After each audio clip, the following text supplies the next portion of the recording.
This is peat. Doesn't really look like much, does it? This is quite hard. This is quite dried out. Doesn't really smell of much. A little bit aromatic, maybe a little bit earthy. This is peat. It's basically compacted organic matter. It's dug up and used as a fuel source. Um, and would you believe it that that is how whiskey, as we know it and as we enjoy it today, ended up tasting the way that it does. The fuel source, this peat, was used to dry barley in a kiln. So the smoke that came from this ended up flavouring that malted barley as it dried. And that became responsible for that lovely, heady, aromatic, peaty flavour that not just Scotland and Scotch drinkers, but the whole world has gone crazy for. And that's what we're going to be focusing on tonight. I'll see y'all in a second.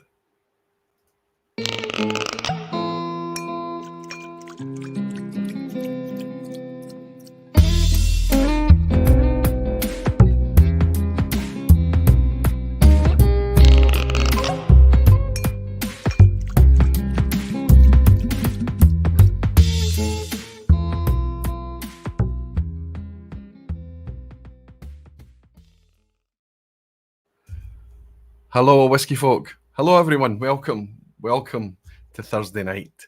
Welcome to the vPub. It's good to be back again. Yes, I apologise. I'll just get that out of the way quickly. The last 2 weeks have been a bit of a write-off. As you all know, I know that you've probably noticed there wasn't a regular vPub from me behind this particular vPub bar. But I was very fortunate to have pals of mine pitching in, really close to St Patrick's Day. Jim, Whiskey Novice, jumped in 2 weeks ago when I was poorly and I first realised I was going to have to cancel the vPub.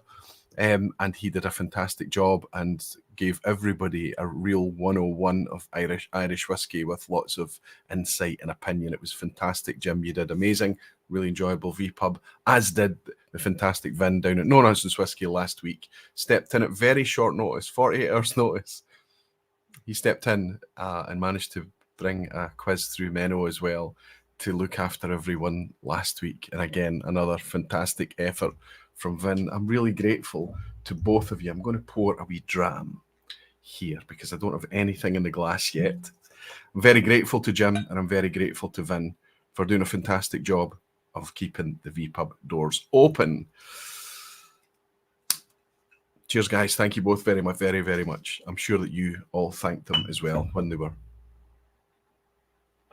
hosting you all. But for me, I'm back. I'm more than 90%. I'm almost 100% back, I would say. Energy still a wee bit low from time to time, but other than that, all the symptoms have gone. Feeling pretty good, and certainly more than happy and grateful to be back here in front of you all. If any of you out there are struggling, I noticed that there was a comment in before we went live tonight from Remco De Vries. He's a barfly. First time I've read his name, and he's saying, "Good evening, everyone. First post for me, but I have been following this channel for quite a while."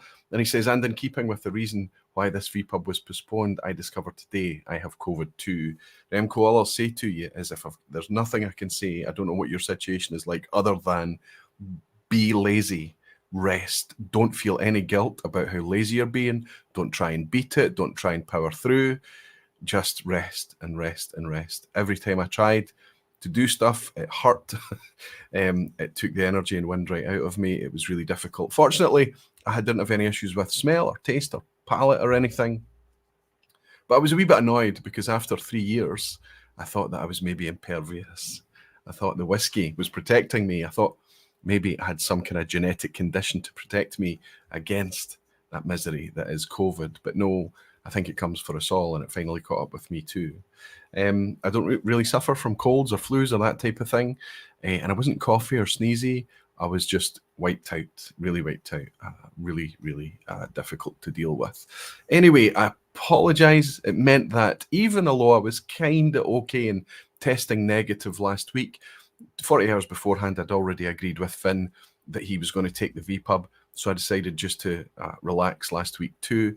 And it meant that I was able to grab and rearrange and shuffle around things in order to join my friends and family, Willie, Kevin, and Craig, for his 50th birthday on Islay last weekend. So I was very grateful that that happened, because it looked like I wasn't going to make that. I'd already started to send my apologies there, but I made it.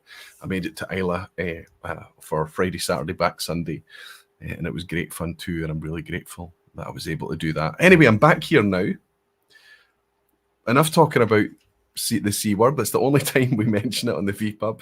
It's because I need an excuse as to why I wasn't here the last couple of weeks. But tonight it was just back to regular programming. We've got a topic here that I've was supposed to bring to you 2 weeks ago, actually 3 weeks ago now. But we're here, we're going to sit and cover it tonight. And that is that fascinating topic of peat. We had a Peatfest in 2022, but we focused mostly on Scotch whiskies, of course. For this session tonight, I'm going to focus on how the world is utilising that peaty, smoky flavour, how they're doing things, why they're doing it like that, and asking a few questions about the validity of it, the sustainability of it maybe. Are they bringing good original takes on peat, or are they just plugging a lineup in the range and things like that? I think it's fascinating. It's interesting to look at world whisky generally and consider the amount of peaty and peat flavoured expressions there are. It's very trendy, it's very fashionable, and some people I think might consider that you don't have a full range unless you've got a peaty whisky in your lineup, which is odd when you think about it. Anyway, that's what I'm going to try and cover tonight. I've got a few whiskies looked out. This is by no means exhaustive. They're all picked in order to prompt discussion or give examples, that type of thing. Maybe give my opinion on some of the bottles. But also I'm hoping to harvest a lot of opinion from you guys too. I've got a wee bit of housekeeping to do tonight. But before I do that, before we get into the topic, of course, I'm going to jump in to welcome some of you beautiful whiskey folk and dedicated barflies. I have missed you terribly. Carlos San Diego has already bought me a wee dram to say welcome back, Roy. Thursday is restored. Thank you very much, Carlos. We'll do our best. I know that every time I do a vPub, I say we're going to try and keep it with under 2 hours, but I feel like it would be an intelligent move tonight to try and keep it under 2 hours as well, so that I can just keep sleeping. I'm really enjoying my sleep right now. I clearly need it. And you might hear that I do sound a wee bit different. I don't think I've fully got my voice back again. It might just take a wee while for things to return to normal. I'm not in any discomfort or pain. Wonderful to see you all. Wonderful to see so many of you here. Thank you so much for joining me once more in the vPub. Bruno Martins from Portugal is here saying good evening. Good to see you. Bruno, Gino Camo in Canada is here too. Rob Halford, my friend Rob, good to see you. Good to see you too, Gino. Danny Hebbington is here as well. Scott Allen, Jimmy Legg. Of course you're here, Jimmy. It's not a vPub, it seems, unless Jimmy Legg's in the building. Good to see you, Scott, Danny, and Jimmy. Brian Stormont is here saying, evening, Roy, evening, Barflies. Managed to get a bottle of Clynelish 14 that you've been featuring regularly. Really excited to try it for the first time tonight. Excited for tonight too. Brian, thanks for being a Barfly. Thanks for supporting me. I hope that Clynelish 14 is a particularly good bottle, a good batch, and feedback and let us know what you think about it. It tends to be a favourite around these parts, even though the owner of Clynelish right now, Diageo, are playing funny buggers, for want of a better expression, with their malt whisky generally, their pricing and their attitude to, honestly, the people in the community that have built their brands over the years. Regardless, they still own fantastic distilleries, and it's not the fault of any of those sites that produce the whisky. It's all to do with how the whisky meets the shelf. Tom Scaramouche says, saying, hey Roy, sorry we missed you the other week. The Bon looked after us as well as always. So Tom was up on the Saturday night when I was still testing positive, and I couldn't get out to visit Tom.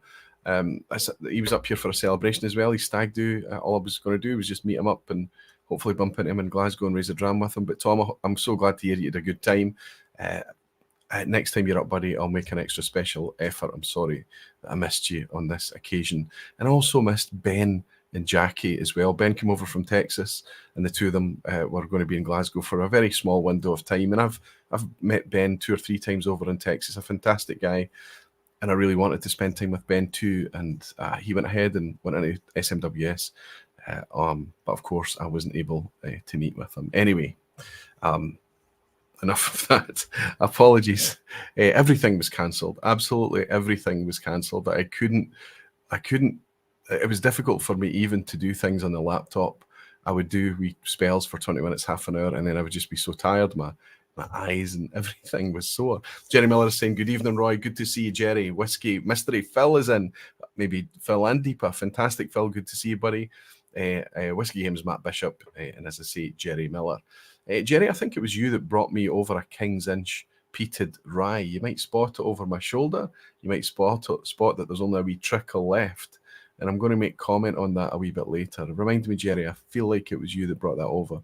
Falscraft is saying, I'd love it if local whiskey makers here were allowed to get some few samples from the local moor for their whiskey, but there are various laws against that now, Falscraft.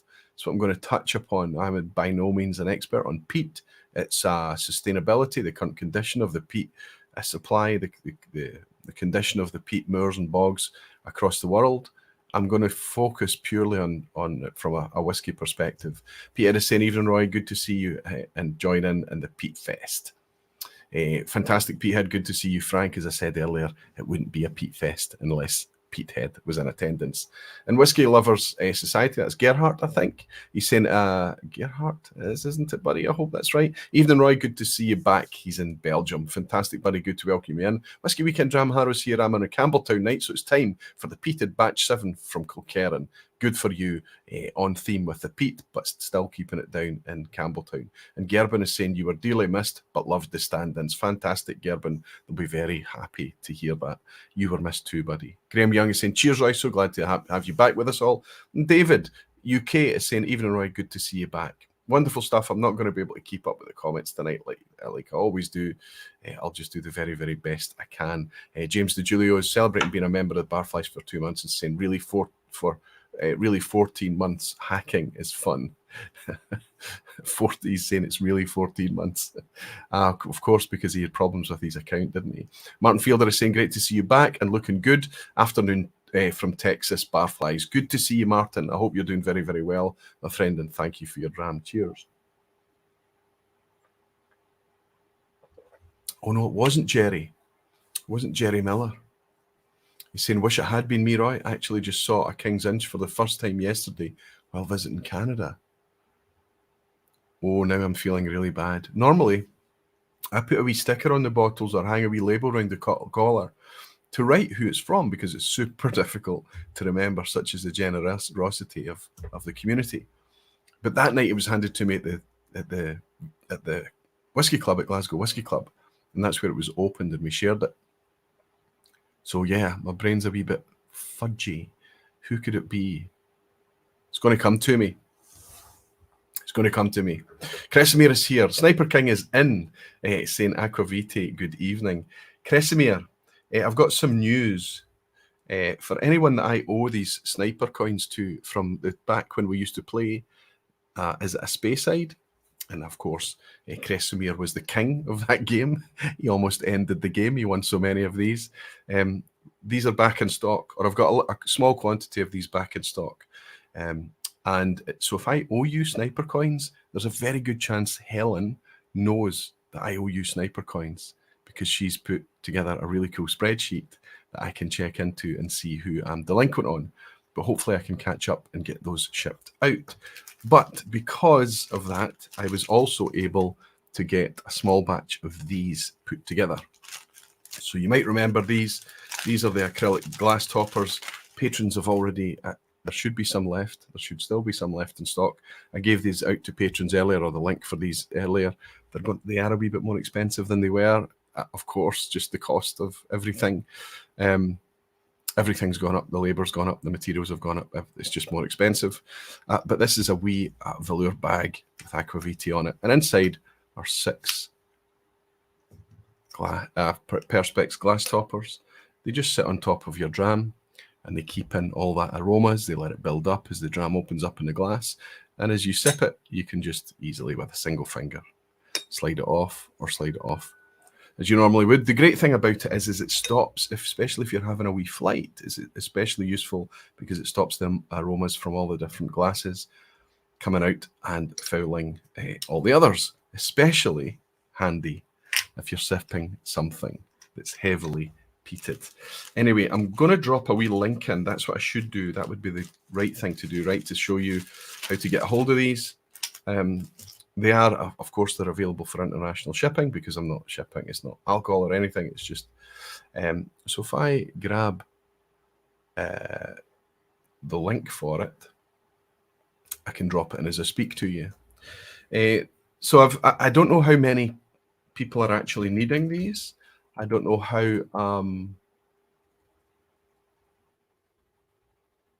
that's not the address for my site. I don't know how many people still want these because I was going through quite a lot of them. And as soon as things started to slow down again, I backed off a little bit thinking, okay, we're saturated now. Everybody's got what they need. But then as time goes on, you're starting to accumulate all these messages from people saying, oh, Roy, when are you getting those back in? When are you getting those back in? So in order to prioritize the merch thing, there's still a lot of empty spaces in the merch store. I apologize, it is a wee bit of an empty shop. But these, I reached out and got these sorted quickly so that we could get them in the hands of some of the folk that's been asking for them. So I'll drop this link in here so that if anybody's after, I'll put it in the description box below as well, and I'll pin that.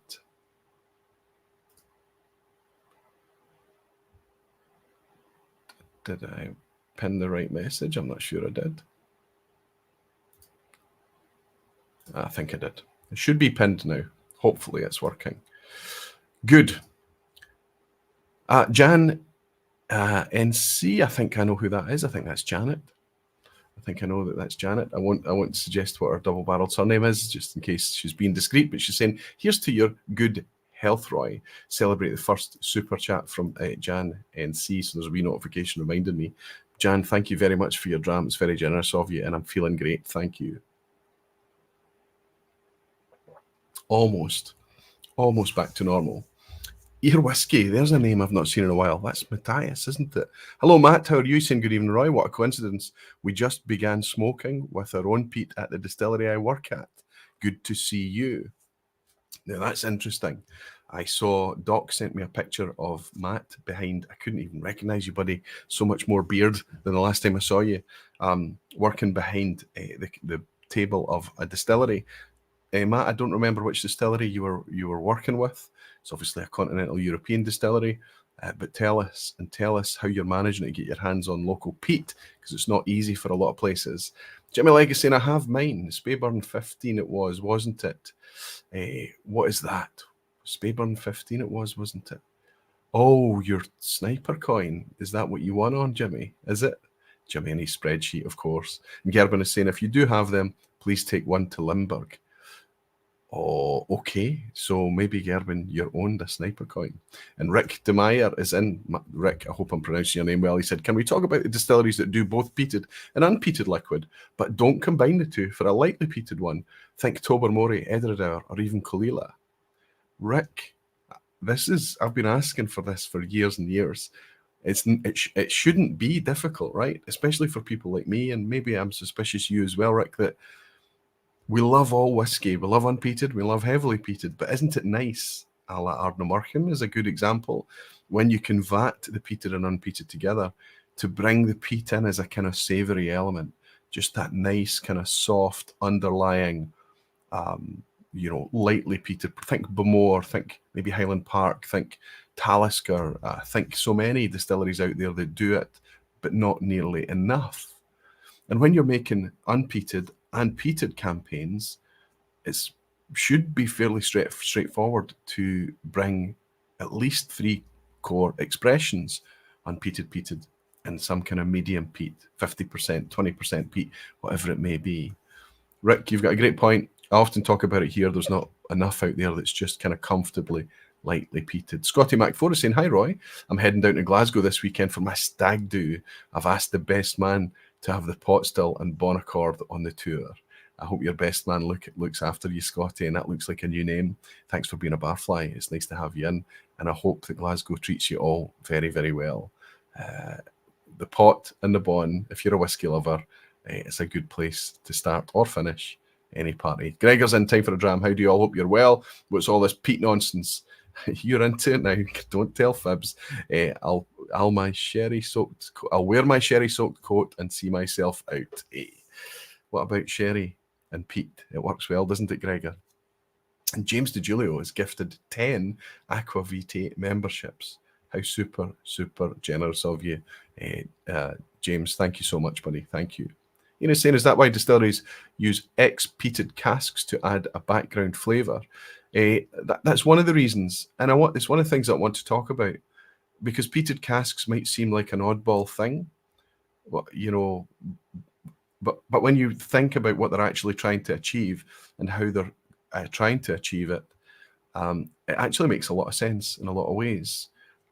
Let's build up to that, because we're going to talk about peated casks, ex-peated casks, ex-peated quarter casks, that type of thing. And it's going to, obviously, just because it's not peated new make that's going into the cask, that the peat flavour is going to just come from whatever the previous incumbent was in that cask, then it's going to be quite a soft, gentle thing. And Kiwi Goddess saying, Aqua Vitae, great to have you back. Love working in the lab. Oops, it jumped, Kiwi Gore. I'll hopefully get you back. There you are. Love working in the lab Friday mornings and listening to the vPub banter. But where's the Dramface podcast for the other days? There is a chance, Time for a Dram Gregor is in here tonight. There is a chance that we can get together tomorrow night. It looks like the majority of the bodies have confirmed that they're available in order for us to finally record a podcast. When we record the podcast, we will talk about and tackle the reasons why we have not been recording podcasts. It's nothing shady. It's all just about time. It's really difficult. But we're back on, and we hear you where people are shouting and shouting and shouting, where's the podcast? Lee J. Brown is saying, Aqua Vitae, great to hear you're on the Mendroy. Quick shout out to Tony at North Coast Drama, whose birthday is today. Listen, I picked up Tony's comment on Patreon. He mentioned that he was pouring the whiskies for tonight's birthday session, and he said he was also going to grab a PT1 as well to raise his glass. Very humble, very quiet. We dropped that it was birthday today. Aye, if North Coast Drama is in here, Tony, happy birthday, my friend. I hope everybody can raise a wee glass. And the barflies that are out there that've got access to the Glencairn emoji can raise a glass and say happy birthday to North Coast Drama as well. I hope it's treating you well, my friend, and you're going to enjoy being 21 again. Cheers to you, buddy. While we're raising a glass to people, I notice a little bird, a little Austrian bird, reminded me that our friend Luna Aaron, was in for a wee procedure today. Minor and very much planned, but we all, of course, hope that she rallies through and that it all goes to plan and very, very well. Luna, you might not be picking this up live, but I'm sure you'll be picking it up on the replay. You're dearly missed. I'm looking forward to seeing you this year, and I hope everything went well. Get well soon, Luna. Cheers to you as well.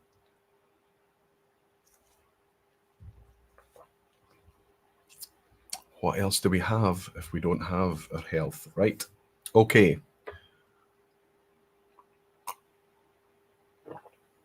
Under 2 hours, Roy. 23 minutes in, and we're just getting the topic started. What I'm going to do is I'm going to hold up a kind of Scotch whisky. One Scotch whisky, not as a benchmark, but just as an example of what I would just suggest that if somebody was coming in and said, Royal, I want to taste a good peated Scotch whisky, one that I can afford, one that I can take home and enjoy and get to know, what would you recommend? It would be tough, wouldn't it? Because there's so many.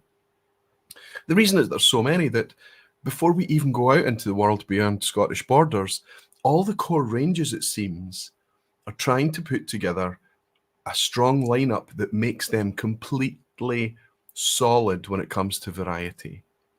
So we've got non-age statement entry level, we've got a low age statement entry level, then the age statements go up and things. Then we've got a wine finish and we've got a sherry cask, and inevitably it gets to the point where, we need a peated. Now, it doesn't seem to matter whether the distillery was traditionally uses or has used peat in the past, such as the Highland distilleries and Northern Highland distilleries, Western Highland distilleries, whatever it is, the islands and beyond. It doesn't matter if it's part of their history, but, peat is in demand. So they bring along a peated expression and they slot it into the lineup. That's fairly common. And that competes and goes alongside the myriad of peated whiskies that we have. Of course, I'm talking about malt whiskies here.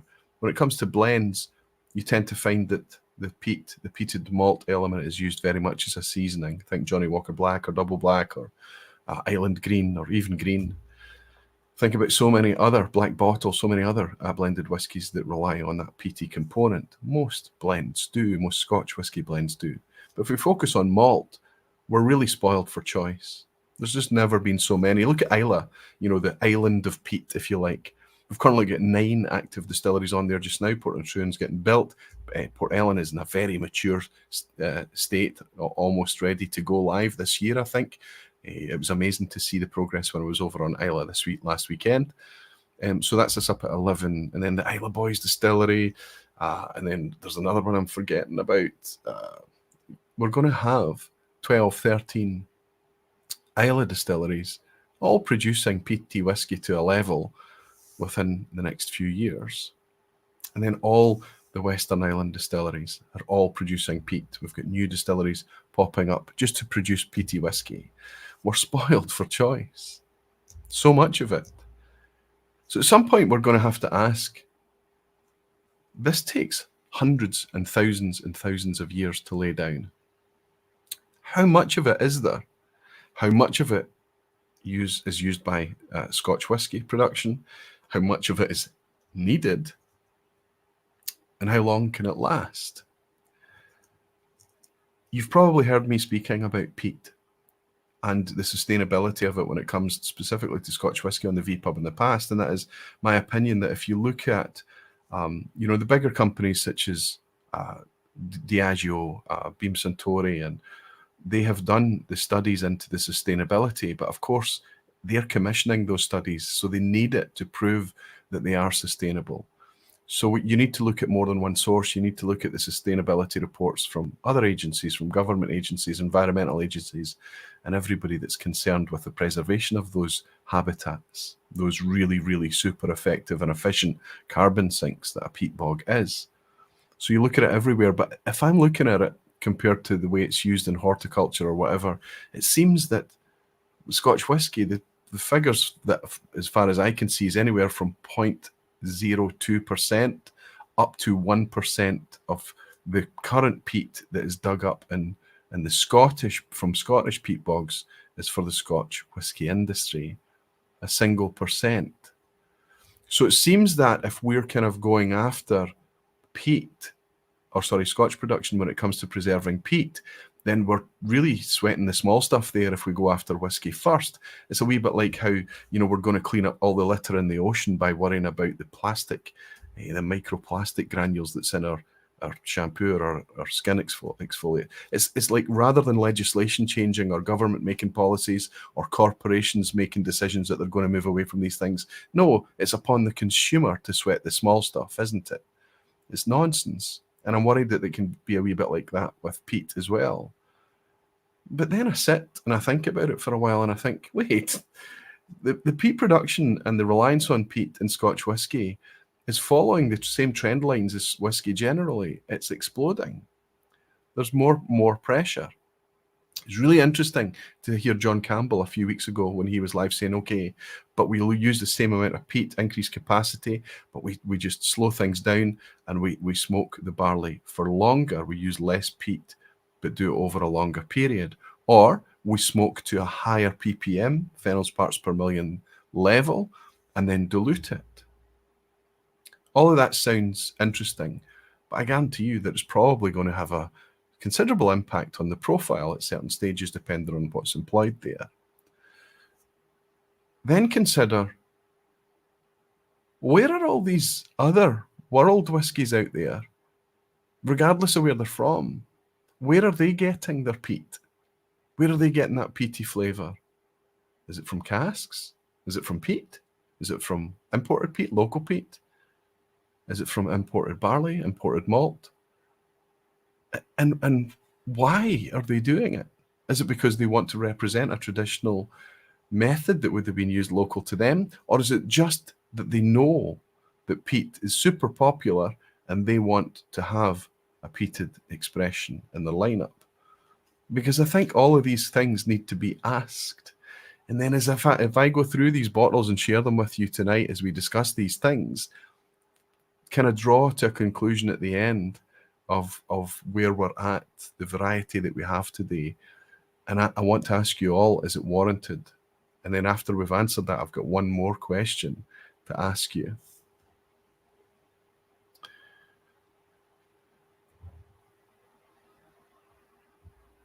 Ian Bruce is saying, I've got one photo of my granda working away, stacking the peat he's cut to dry. But as Matt Hoffman recently spoke about, maybe extracting it, leaving the area wet can be a consideration. Drew from Arizona is saying, question for later in your vPub, I'm curious. If when you tried the Glenallachie 4-year peated, did you have it neat? Tried it last night and it didn't shine until a lot of water for me. Drew, I don't remember. I tried that one at the Bon Accord. If I did have it with water, I would have certainly tried it neat first. And my first impression of that whiskey, my first sip was, this is interesting. This is good. This is very good. It was a 4-year-old peated Glenallachie. Very expensive. I didn't want to buy a bottle. It was hard to get anyway. But as soon as I bought that dram, I'd wished I'd made at least an effort to get one because it was super interesting to me. And it kind of tasted on that dram like not another peated expression that I had. Bear in mind, that was the first release of Billy Walker's own spirit. Jimmy Legacy saying it's like going after backyard burning to reduce pollution. That's right. There's all these stacks out there just clouding the atmosphere up, and then you're going into these little domestic environments to shout at people who are, it's always kind of focusing on and sweating the small stuff. It's an easier fight, isn't it? It's easier to do. There's less money there. The little guy can't kind of muster his big, his strong arm, all his financial clout in order to get past these things and lobby, political parties and things. No, we end up sweating the small stuff. It's always back to front. I don't want to sit here and defend the use of peat. I do a wee bit because I can't imagine enjoying whiskey quite as much without it. Of course, I'm sure I'd say the same as you, but I do want to question it because right now it does seem like we're just willy-nilly producing peat. But I think it's going to be forced upon us, and we'll touch on that. Black Fen is saying, the answer is dried elephant dung on Java. So remember the Namibian whiskey that Roddy and I tried, okay? I wish I had some on hand because it would have been one of the examples I would have raised up and shared with you tonight. In Namibia, they don't have much access to peat bogs, I imagine. I was looking at this, and there are peat bogs in Africa, but there's not a hell of a lot of it in Namibia. So what are they doing? Their elephant dung is drying out. It's used locally there as a fuel source. So they use that elephant dung to dry some of their malt. And you think, well, that's going to be gross. Well, why should it be gross? Because it's rotting vegetation when you think about it. And that's all that peat is. Okay, it's compacted over hundreds and thousands of years. And elephant dung is just dropped and dried, I guess. But they've done that. And Roddy and I tried that whiskey, and both of us were kind of quite surprised by how delicious it was. If you happen across some Onjaba Namibian whiskey, especially the one that's been smoked by elephant dung, don't hold back. Buy it. It wasn't that expensive, and it was delicious. Regarding world whiskies, says your whiskey, it's a mixture of both. I'm going to touch on that tonight, Matt. And Falsgraf is saying the problems they have in Ireland with the peat are because of heating, not from whiskey. Sheep dung and elephant droppings are a good aroma donator as well. Falsgraf, perfect. Danny Keenan is saying stacking the peat is a long-run Highland and Island tradition, and was and still is in some isolated peat places vital to use as fuel in the winter. We have to remember this, that the reason that peated whiskey even exists, there's a really nice clip of Bessie Williamson and the Whiskey Island, I think it's called, on YouTube. It's black and white footage, a fantastic and fascinating video to watch. If I do my housework well, I'll link it underneath. But Bessie Williamson is speaking quite openly about Lefroy and how all these barrels are being loaded up onto the ship. It was being loaded onto a boat, really interestingly, at that time, and being taken off to the mainland. And she talked about the fact that you wouldn't want to drink Lefroy as a malt in itself. It's really too potent and powerful, but it's really important. It's a component in blending. And of course, we're going back to the 60s, and that's what the market was. It was for blends. It was for blending. And single malt was just really still was a very, very small part of the marketplace. And the malt that was available, Glenfiddich, Glenmorangie, and the like, Glenlivet, was unpeated, or perhaps, in the case of Glenmorangie, ever so slightly peated, very, very softly peated. So that was what was seen to be the market preferences of the time. It didn't take very long for that to change. Things started to ramp up in the 80s through the 90s until we are today, where there are people out there that literally just all they pursue is peated whiskey. And anybody that enjoys malt eventually steps up and enjoys sips at the altar of peated whiskey. Even if you don't like it today, there's some things going to happen in the future that you're going to say, okay, I've tasted this and I get it now. Everybody gets there. I was the same. I started loving whiskey in 2005. It wasn't in 2009 that I got my whiskey or my peat fix on. Let's hold up the Scotch that I'm going to use as the benchmark for tonight. And then I'll hold up another couple that I considered. My whiskey of the year is Ledaig 18, okay? But even though it's good value, I mean, it's still about, what, £85 for Ledaig 18 in the UK where I am. You know, this is an 18-year-old whiskey. I need to reach out to something that's a bit more accessible, it's a bit more available. And also the 18-year-old Ledaig, the peat has been softened and dialed down a little bit. And their 10-year-old, though, that's still only 40 to 45 pounds, the peat is just a notch more forward. This is a fantastic whiskey. It's hugely celebrated by you guys. You love this stuff as well. I enjoy it. This is a perma-shelf product for me, Ledaig 10. So let's hold this Ledaig 10 up and taste this against our, this is the one I've already poured in the glass, against our world whiskies tonight. There is an ashen element of it, but the ash is not, so we're not thinking, don't think, you know, the ash that you would get from an Ardbeg or young Kalila. It's in check. This is always comes on across to me like a wee bit more kind of a marmalade-y, mulchy, earthy, aromatic type peat in this Ledaig. Now this would have been distilled at Port Ellen this would have been malted at Port Ellen Maltings. Probably using, definitely using mainland barley, but using local Islay peat. And yet, what you get from a Lefroy with that kind of iodine type note, or the super sootiness you might get from an Ardbeg, it isn't here quite as much. This is a little bit more rounded out.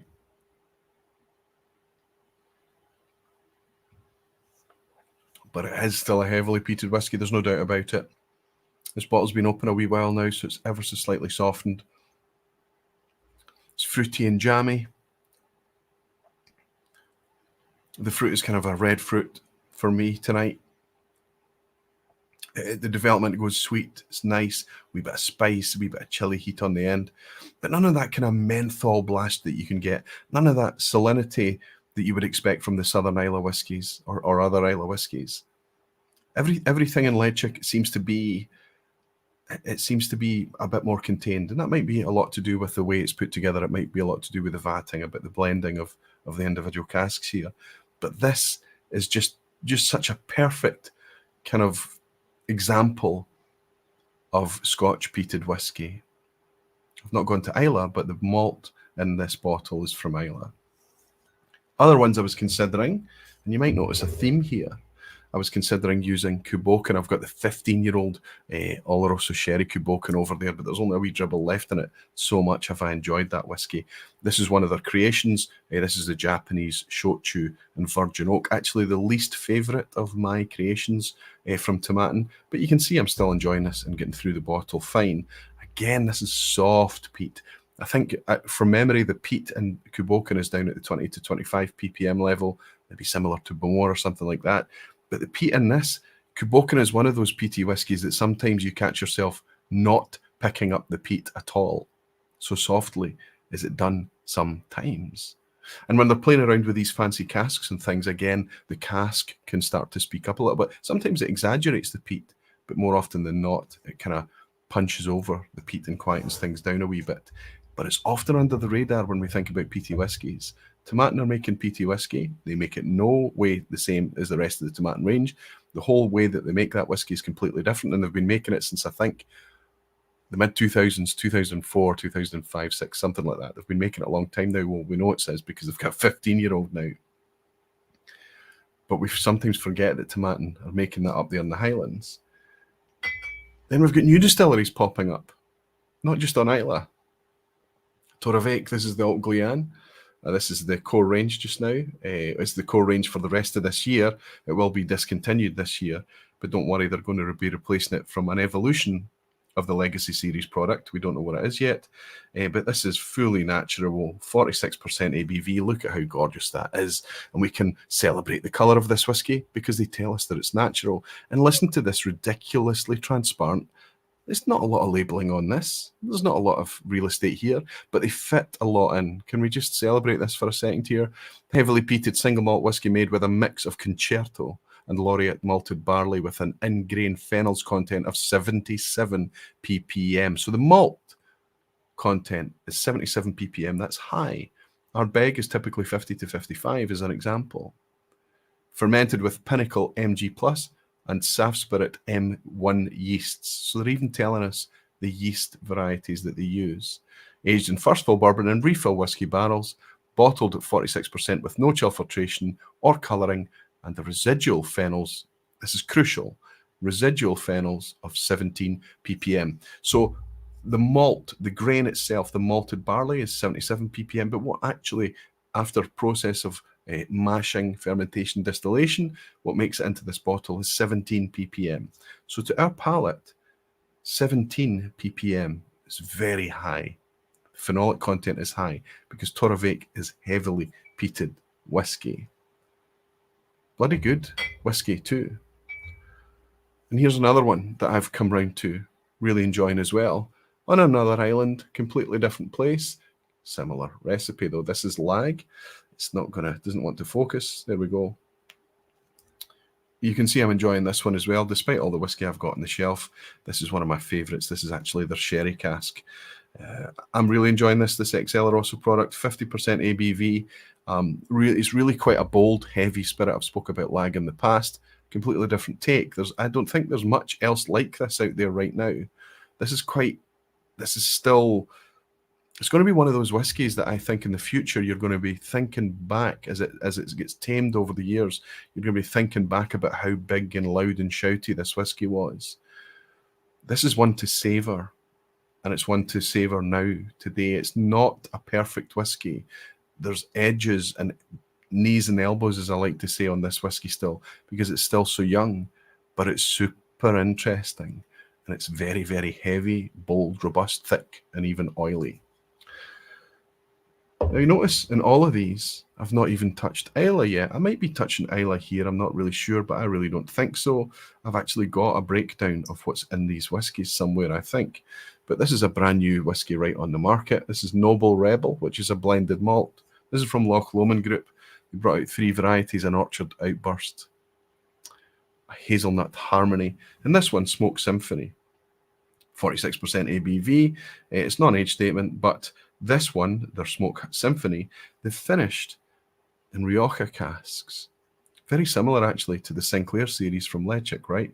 That is also a non-age statement that's finished in Rioja casks, 46.3% ABV. But I want you to look at the labelling on this one. Look at what's written down the side there.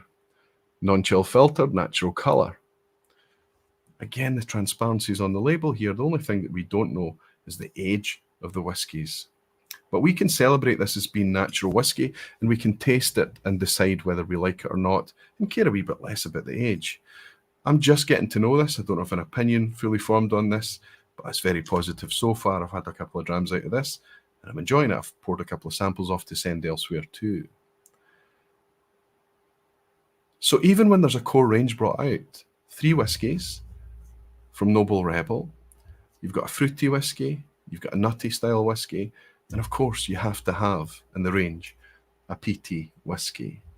It seems to be like an anchor. It seems to be a hard point. It seems to be something that, despite the fact that we have never known more varieties of whiskey available to buy, that every range needs to have. Compass Box, Peat Monster, and they've got it in the range. Look at the Rock Highland and the Big Peat from Douglas Laing's malts as well.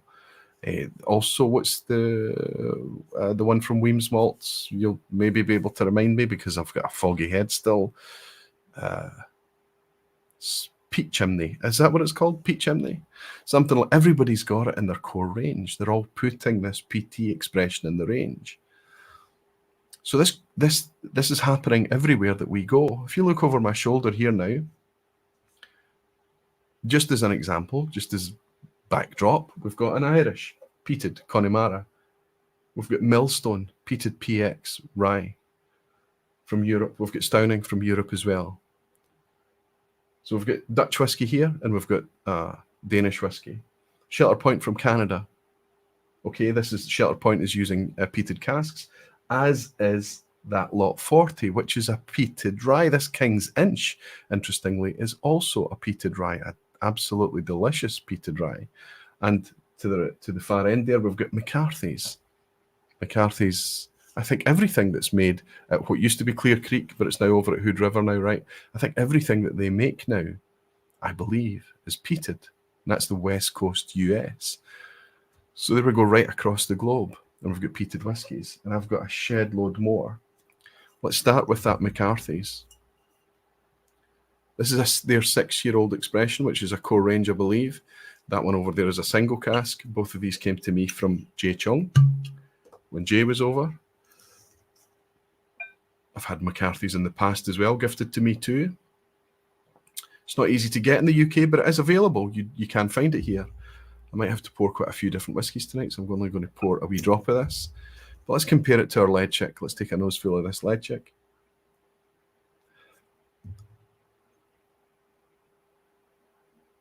So immediately the peat is there, but it's much quieter. This is the type of thing, if you sip this alongside a big, powerful, bold, smoky whiskey, you might struggle to pick it up at all. But it's interestingly that what the peat is mixed in with here is that kind of really super sweet. Ever so slight acetone note, but lots of maple syrup here. Very typically American style, but this isn't corn. This is barley. This is American single malt.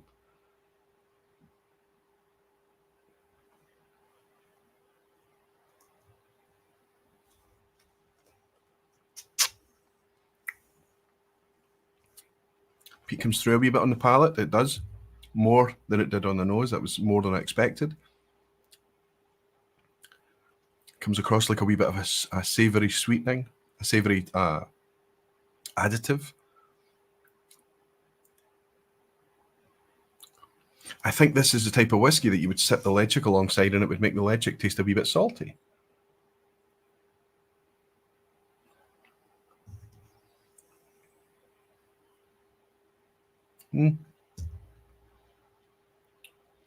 Maybe a wee bit, just because I'm looking for it. But what's interesting about this, how are McCarthy's making this peated whiskey? We're on the west coast of the US.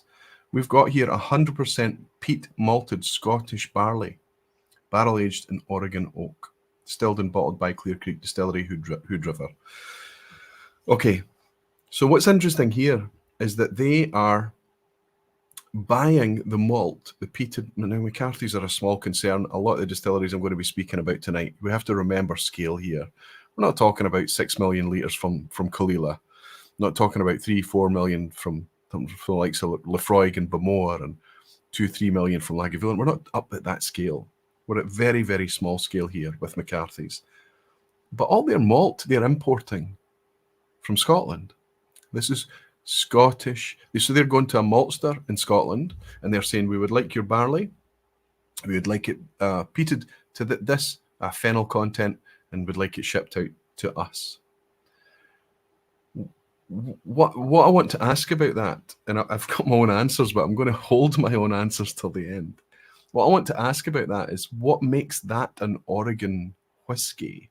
What are they missing here? What are McCarthy's missing? Now, Steve McCarthy was the first guy in 1985 to take American single malt to the US. Okay, the first American single malt was made by this guy, the late Steve McCarthy. It's fantastic. But what made him, was it a nostalgic thing? Was it a thing to connect with Scotland? What made him decide to make peated whiskey in Oregon of all places? I think it's interesting. And I think it's be interesting to taste what McCarthy's tastes like without peat. Maybe with barley that's grown much more local to where they are in Oregon. There are huge swathes of the west coast of the US that's very fertile, I'm sure. I don't know how much barley they grow compared to corn or whatever else, but if they want to make a barley-based whiskey, why wouldn't they smoke it? Why wouldn't they add a smoky element with something a wee bit more local? Let me give you an example.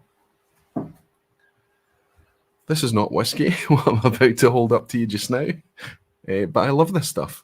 This is a Balcones Brimstone. Now, this is definitely one of these Marmite whiskies. You either love it or you hate it. Now, interestingly, it doesn't say whiskey on this at all. It just says Brimstone made from roasted blue corn, Texas scrub oak smoked. So here we have something interesting. They're taking local scrub oak and they're using that to smoke the spirit. And that's not a mistake. They are actively smoking the spirit. So they've mashed and they've fermented and they've distilled, and it's at that point that the smoke is added. They're smoking the liquid. It's completely different. So they're using a different medium, a different fuel, a different thing to create the smoke, and they're also smoking it in a different way. Now, they've made a product that does not, if you love Islay whiskey, peaty Scotch whiskey, and you taste Brimstone, it's going to be jarring for you. You might not love it straight away, but it's going to be a wee bit like the first time you came to peaty Scotch, that first sip of peaty Scotch. You either love it immediately or you don't like it, and it takes you a while to get to like it. This is a wee bit like that. You're going to love it immediately or not be sure. But there is no doubt this is a fantastic product, and it is absolutely unique. This one is bottled at 53% ABV. The original Texas Spirit. There are some bottles out there, I believe, that say whiskey on it, or maybe I'm thinking of the sub 3-year-old Texas single malt. Some of them say whiskey for domestic US, but they can't export it as whiskey. Maybe Brimstone never says whiskey on it. It's made from corn rather than barley. But it's neither here nor there because, as I say to you, they're smoking the liquid, which is super interesting. I like this stuff, and I'm drawn to it even more when I consider the provenance behind this. I think it's really interesting that they've got this product that is very of its place. It'd be interesting now that Balcones is owned by Diageo to see what happens there. I hope that they keep it. Tobias Loke has bought me a wee dram. No comment or anything, Tobias, but it's wonderful to have you in, buddy. And thank you very much for the dram. Very generous. Cheers to you. Jimmy Jazz is saying, was that a Kings County peated rye? Not King's Inch from Glasgow. Sorry, did I say King's Inch? Yes, King's Inch is Glasgow. Kings County peated rye. Absolutely, Jimmy. Thanks for correcting me. And Glenn Duncan is saying, without being a chemist, oils can be synthesized. Wonder whether peat can be synthesized as well to be more sustainable. Glenn, I think it's a fantastic question. Not one I did any reading on whatsoever. Maybe we do have a chemist in here that could come up with something. Tommy Elmer is saying, yum, brimstone. I'm not going to pour a brimstone, but it is something that I enjoy. It's like it's able to capture, that kind of quite unique, almost slightly oddly funky Texas thing, but add this bizarre smoke. We know it to be smoke. We can taste smoke. We can articulate it as smoke, but it's difficult for us to articulate what makes it different, I think, from typically peaty smoke, the type of smoke that would be found in Scotch whiskey and Islay whiskey.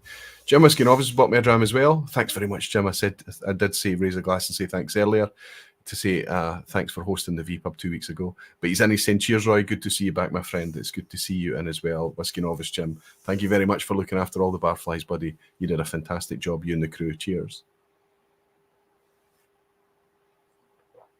John Bell, you're spot on. Thank you so much.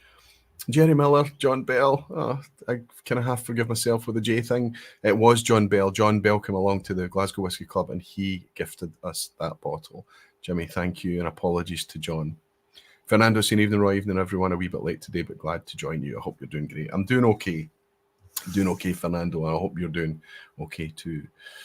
Whiskey Games Matt saying, I have a biochemistry degree, but unfortunately we didn't learn about whiskey or how to turn smoky elements into something that could be synthesized, right? And even at that point, how do you add it into the whiskey? And here's another one. Let's take ourselves out. It's still in North America, but let's take us up into Canada. I've got a couple of Canadian over there. I've got the Lot 40, which is a peated rye, which is using quarter casks. And then I've got the Shelter Point Smoke Point over here as well, which I believe is also peated casks.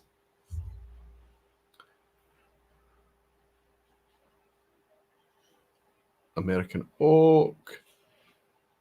Used, okay, yes, 5 years before a 2-year finish in special quarter casks from Islay. So we can assume that that's Beam Suntory, that's Lefroy quarter cask that's been used there. Probably the exact same quarter casks that Lot 40 have used. And interestingly, the exact same quarter casks that are maybe employed over at Ardmore as well. Same company, right? So it could be Ardmore or Lefroy. But this Two Brewers is slightly different. So this Two Brewers is, I think, is the distillery called White Horse? I'm not sure. But this is Two Brewers. They originally started making beer. And then from a sour mash wash, they distill and make this product. And it's different every time. It's kind of sequential numbers. This is release 30, which just happens to be a peated release. It says an intricate aroma, a dry, earthy, intriguing with oaky peat tones, the sweet beginnings rounded with tropical fruit. I can tell you that it doesn't go into it much. It doesn't talk about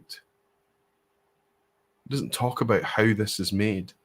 But poking around online, this is also using imported Scotch barley or Scottish peated barley. Again, we're talking about very, very small scale here. But if I consider the scale and the size of Canada, and if you look at one of those kind of where are all the peat bogs in the world, Canada's fairly peat bog rich. And I do wonder what's preventing them using Canadian peat in order to, is it just that the facilities aren't there? They don't have maltings that can smoke the grain over there? Is it that difficult to do? Is it just because everything is so small scale right now and everything is just so granular and kind of remote? I'm not sure. But what's happening right now is, again, there's another producer that's reaching in into Scotland to purchase our peat, which is fine, which is absolutely fine. But it does beg the question, why? Are Two Brewers doing this because they love the peaty flavour and they want to make their own? It's fine. It's absolutely fine, isn't it? Because it's tough for me to imagine a reason more than that. There's no, if you walk in and you see whiskey on the shelf, you automatically, there's this automatic connection that whiskey can be smoky. And you see peated whiskey and you say, oh, that makes sense. Until you think about it and realize that this is from the Yukon. And it's using Scottish peated malt. Ian Bruce is saying it'll be down to the cost why peat is imported from Scotland. And Watchman Greg is saying peatlands are considered part of protected wetlands in Alberta here. This is my point. There's lots of peat, so it would be difficult to get approval to use it. So why is there Canadian peated whiskey? You're not allowed to touch your sacred peat wetlands. In Canada, last time I looked at an atlas, is a wee bit bigger than Scotland. Andrew Butler is saying, I think Lost Spirits in the US has used Canadian peat. So it looks like it may be possible for some people to get a hold of it. Here's an example here. This is an interesting one. We'll come back over to Ireland, to Europe, specifically Ireland right now. I've got Connemara over my shoulder here, but here we've got a Teeling example. We've got Blackpitts from Teeling. Teeling are doing fantastic things, and the more I taste from Teeling, the more I'm interested to try more and more. This Blackpitts left me a wee bit cold, and it remains leaving me a wee bit cold. I think it's all right. I think it's interesting. I think it's okay. But this is triple distilled Irish whiskey, so you wonder, if you're going to triple distill it, sure, it's taking quite a chunk of that peat out in the first place, regardless. This is peated single malt Irish whiskey. But when you look into it, the peat that's been used for this, after investigating Irish peat, is actually Scottish peat. So then you start to think, okay, so what they're actually after is not provenance, it's not local flavour, or it's maybe just not giving them the fire, it's not giving them the burn, it's not giving them the smoke. There's a reason that they're not using the local peat, but choosing Scottish peat, because of what they believe a peated whiskey should taste like. So we're measuring everything by the Scotch yardstick, are we? I don't know. I'm sure the Teeling brothers would be shouting and screaming at the screen right now if they heard me talking such nonsense. But the fact remains, it's Irish whiskey made with Scottish peat. This is smelling much nicer than I remember, actually. It is quite heady and aromatic.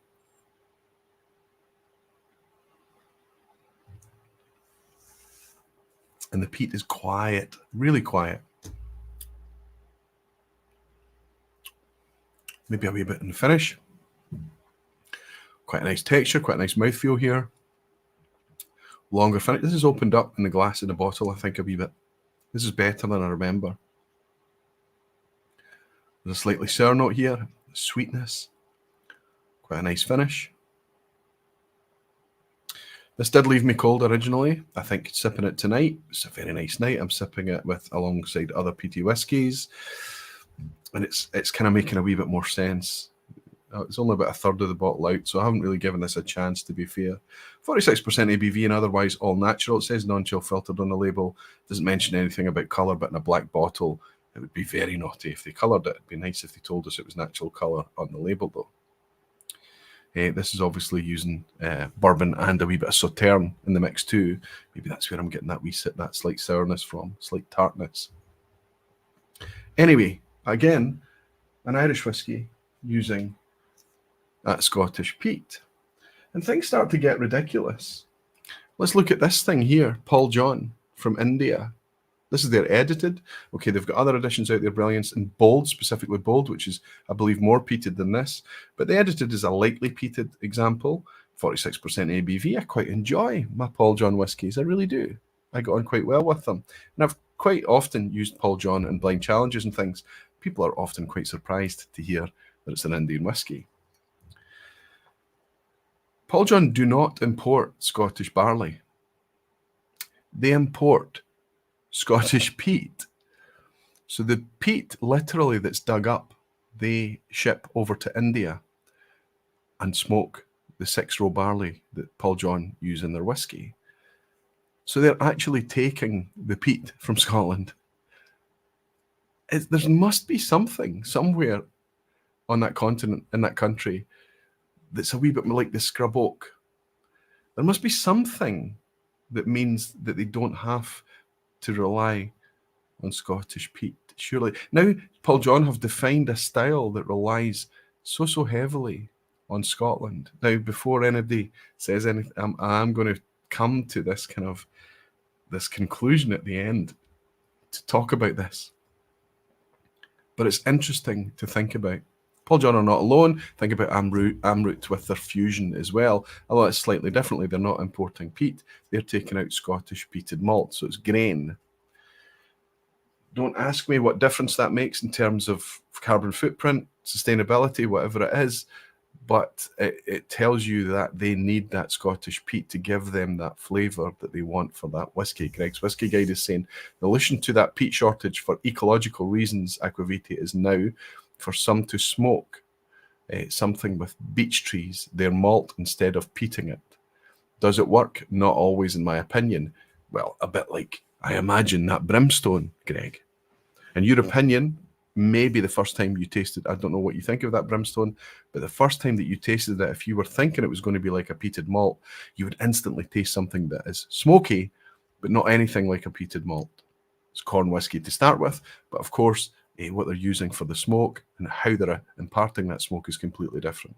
But they've got their own unique take on a smoky spirit. Has anyone ever tried this stuff? Not specifically this brand.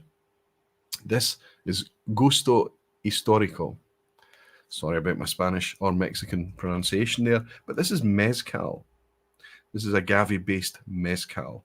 I'm looking for the ABV of this one, 48.5% ABV. This was a gift to me from my friend, Javi.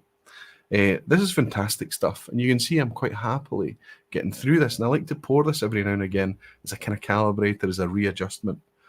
But everything that's used in the production of this to give this really heady, thick, smoky, aromatic flavour is within reaching distance from the very, very small producers. There's not really any industrial scale mezcal at all. There is out there, but most of this stuff, most of the artisanal stuff, come from very small producers. And I've got these kind of lined clay or concrete pits, and the agave goes in the pit with a very, very densely packed fire, and they load it up with all this damp fuel, and they cover it over, and they just let this thing smoke and smoke and smoke, and really impart lots and lots of smoke onto the agave fruit to give this very unique product. And then it's distilled and pretty much sold straight away. But it's not sold. You have to remember, this is actually still aged, but aged in a very different sense. It's not matured. The agave that goes into this isn't like barley, which is grown in a single season. Agave is grown in an orchard that takes years and years and years to grow. So in order to make mezcal, the lead time's all up front, whereas whiskey tends to be a year of a growing season and then years of maturation after. But the smoke in this is super smoky, but super local. It's making me wonder why the same thing isn't happening in whiskey. I appreciate that whiskey's been made in all sorts of places that it's not been traditionally made in the past. But surely if you want to impart a smoky flavour, you look to what's much more closer to you, maybe with a little bit of thought towards carbon footprints and sustainability, ecological factors, these types of things, but also with a huge thought about how can I bring the provenance and meaning of this spirit to here, to where I make it. If I'm going to proudly put where this whiskey is made on the label, do I really want to talk about bringing in Scottish peat or Scottish barley? The answer is no, you don't, because I had to dig on the internet for most of the information. It's not on the label, oftentimes. Sometimes it is. Yeah, we use Islay peated quarter casks or something like that. But if they're importing peat and if they're importing Scottish malt barley, they tend not to lead with that. And that makes sense. The Spanish, says Lowlander, sounded a bit like the Fast Show. Sminky, Pinky, Chris Waddle. Listen, that's right, I remember that. Yeah, the football thing. Sorry, I did my very, very best. I know very little Spanish, Lowlander. Good to see you, and I hope you're doing well. So it's just I'm trying to help people imagine what these whiskies could be if they looked a little bit closer to what they could sustainably create smoke with in order to dry or impart flavour into their own malt or the liquid, however they want to do it, much more locally, rather than rely on what might be quite limited peat real estate in Scotland. I'm just asking the question. Tom is saying, Whiskey and Wine Trails is saying, good to see you. And Tommy's saying, Roy Delbach produces a mesquite smoked, unaged single malt, Old Pueblo, very vegetal, almost like mezcal, an acquired taste. I've got Delbach here. I had a look at it, but the Delbach that I have, Tom, is absolutely not that. It would have been nice to use something like that. But there you go. It's something a wee bit more unique to them. So let's imagine they age it. What would it be like? Falsgraf is saying, Balcones is now in the clause of Diageo. I do not know how long their quality will stand. Well, fingers crossed. You know, it's not like, and any change is going to be gradual over time, we hope. And yeah, easy come, easy go, right? Falsgraf, we can only worry about the things that we can control. Mezcal is great stuff, and how they make the real deal of historic mezcal is very crazy in the most positive sense. I remember watching some really cool videos of these families, and it would have been on YouTube, these families that had their own, it was just a family literally trailering in their own agave and filling these pits and smoking it and really ending up with a bottle, a bit like the bottle I've just shown you here.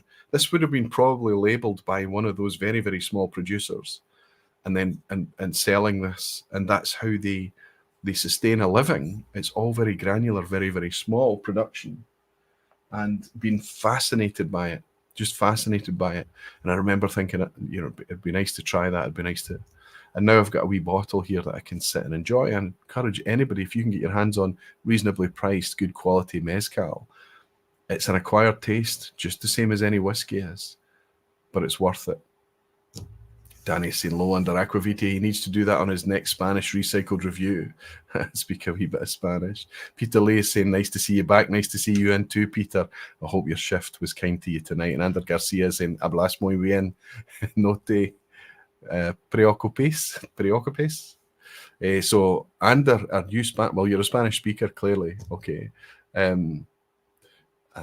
don't know. No te preocupes. Anyway, he's saying that I speak well. So I'll take that part. I'll take the first part of your sentence. Thank you, buddy. Peter Lee is saying, on that John Bell bottle over your right shoulder, how are you enjoying it? Well, I'm enjoying it so much that I forgot that it was John Bell that gave it to me, Peter, and now I feel a wee bit bad, but I'm absolutely loving it. I might even pour a wee glass of that tonight. Jimmy Legacy and I recall seeing those videos and thinking that's a lot of work. It is a lot of work, especially for such low. I mean, I believe that tequila is made on huge industrial scale, but mezcal, for the most part, is made at these little tiny traditional, and it's of course just batch by batch by batch. They're not maturing it and then vatting it somewhere down the road from multiple vintages. It's literally by batch by batch by batch. So when you buy that batch up, it's never going to be the same again, potentially. The Whiskey Franco's in, saying, popping in to say cheers, glad to see you well, Roy. I'm doing okay, Whiskey Franco. I hope you're doing well too. Thanks for being a member of the Barflies for so long and supporting. And Nielsen Gupta saying, we'll catch up on replay. Good night, all. I'm glad to have you back to full steam, Neil. I'm almost there as well. Rest easy, my friend, and I'll see you when you're next in. Nick Gascoigne saying, I bought a bottle of Sotol, a mezcal like Mexican spirit from Good Spirit Co. Well worth a try. Nick, you're in Glasgow, are you? And Ander Garcia is saying, no te preocupes, don't worry. Ander, thank you so much. Thank you. I've never had cause to say don't worry in Spanish. That's why, and if I have, I've forgotten it. Terrific stuff. So finally then, where do we go? I'm going to uncork a bottle here because I've got one that I do want to uncork from a producer that I really quite enjoy. But let's go to one of the regions in the world that's been making peated whiskey for longer than we care to remember, than we know about. 100 years, coming up in 100 years now. It must be about 100 years ago the Masataka Taketsuru made its way over to Scotland and worked in the Scottish distilleries. He worked at Bowness, he worked at Hazelburn, and he worked at Longmorn famously. So he knew a wee bit about peated whiskies through that process, and he knew a wee bit about unpeated bulk, large production, scale production whiskey too. But this is one of his legacy products. This is Yoichi single malt. It's become really quite a bit of a perma-shelf product for me. I love this. And I wasn't sure if it was just me being sweet on it or whether it was a genuinely good whiskey. So I've used this in blind challenges quite a lot recently. Famously, I used it in the blind challenge in the Gathering after the Glasgow Whisky Festival last year, and it won. It took the plaudits, and it was up against some really quite stiff competition, including Port Charlotte 10, heavily peated product, a 33-year-old blended malt from North Star of Vega, including a couple others. But the favourite on the day was this really delicate floral, gently fruity, gently smoky, really elegant. Elegant is the best word for this malt whiskey. Yes, I'd love it to be a bit more natural. I'd love it to have a bit more ABV in it, more than 45, please. I really wish you didn't chill filter this thing. I think it would be absolutely gobsmackingly good if it was intact, but here we have something that's at 45% ABV, and it's very, very delicious. The peat in this whiskey is so quiet, so subtle, that sometimes you don't pick it up until the glass is empty. You cover over an empty glass, go back to a wee bit later, take the wee plastic lid off, nose your glass, bang, you get this puff of smoke. So this is super soft. There was a time that Yoichi used Japanese peat, but all the Yoichi that you're able to buy and drink today, as far as my knowledge it goes, as far as I understand, is based on Scotland. It is Scottish peated barley. So even the Japanese, for their peated stock, not always, not all of them, but seem to be leaning on Scottish peat as well. All of the scale of this is very small, but it adds up. I wonder how much peat, and I just wonder how much peat and peated malt is being exported versus what's used domestically. I'm sure that we still use much, much more domestically than we export. But we're under pressure now. Diageo have announced that they're not going to sell peated malt to anybody outside of their own organisation from places like Port Ellen Maltings. Incredible statement to make, right? That means that then the pressure is put on other maltsters to supply that peated malt. There's been issues. There's been a fire. There's been capacity issues. It's been difficult to get a hold of the grain, and all of these other pressures that are on as well. Now we're working again. There's other maltings popping up, maltings in the Highlands, maltings in the borders as well, hopefully popping up in order to sate that demand. But while there's going to be supply constraints and pressures in Scotland, I think that whisky producers perhaps would do quite well to be a wee bit more creative, a wee bit more locally. What can they use to impart that heady aromatic flavours and make something that's a bit more meaningful and closer to them, a bit more of their local provenance? Sugar Kitty, good to see you, saying, I wonder how much is exported. Sounds just like the start of an asshat question. Sugar Kitty, don't worry. I don't have the facts. I don't know how much it is. I mean, we've got Simpsons, we've got Baird's, we've got the owned producers such as Diageo and things like that. I think it would be pretty difficult to get any real figures. Maybe the SWA could tell us. Pedro Meneses is in saying a Brazilian single malt uses Scottish peated malt. We have a lot of peat bogs around. While we have a lot of peat bogs around, Ian Bruce is saying, do you think Scotland just exports divots off golf courses? If it was, I could create enough peat divots playing around the golf to make a decent batch of whiskey. And absolutely, and Falscraft is saying, in terms of sustainability, I also think that these exports of peated malt contribute to climate change. No doubt.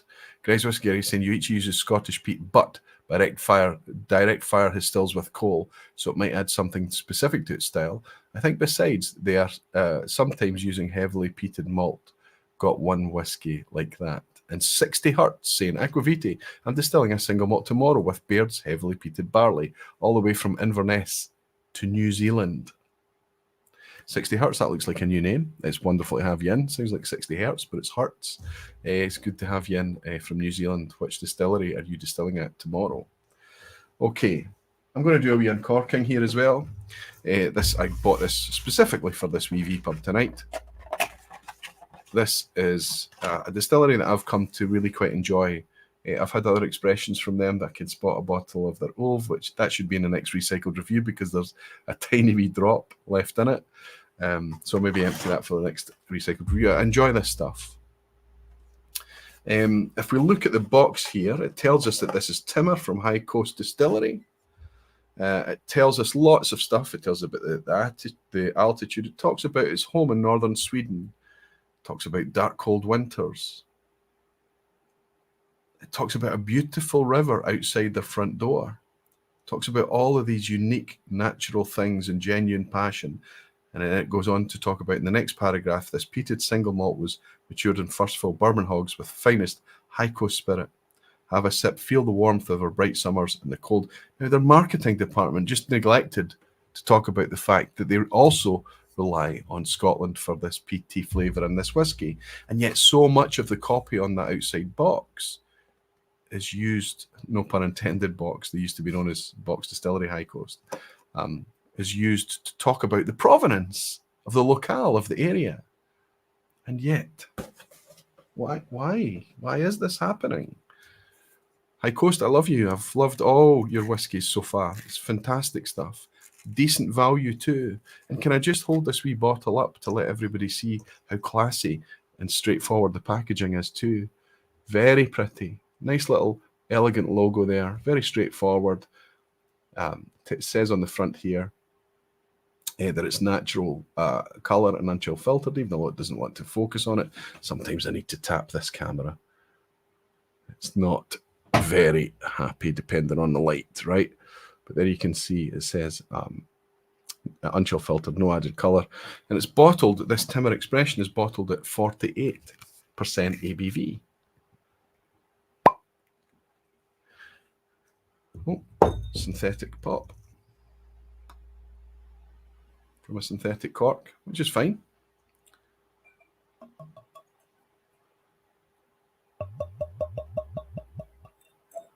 This is the first time I've had their Timber. This was not expensive. I think it was 40 something pounds online. Not heavily peated. Not the most heavily peated I've had tonight, but not the quietest either.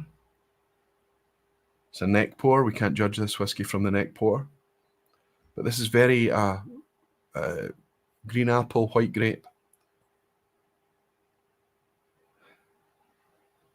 Unripe honeydew melon. You know, that kind of really crisp, clean white fruits.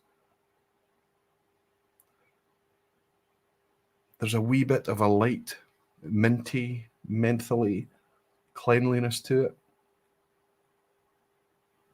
There is a sense of kind of an outdoor type breeze. I want to just say sea breeze, but I know it's a wee bit tacky. But it's kind of like that. It's like an outdoor theme. It's quite a fresh, vibrant, bright whiskey. I think you pick up on the. It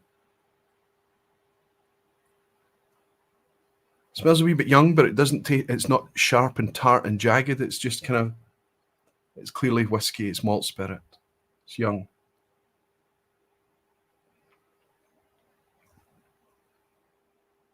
It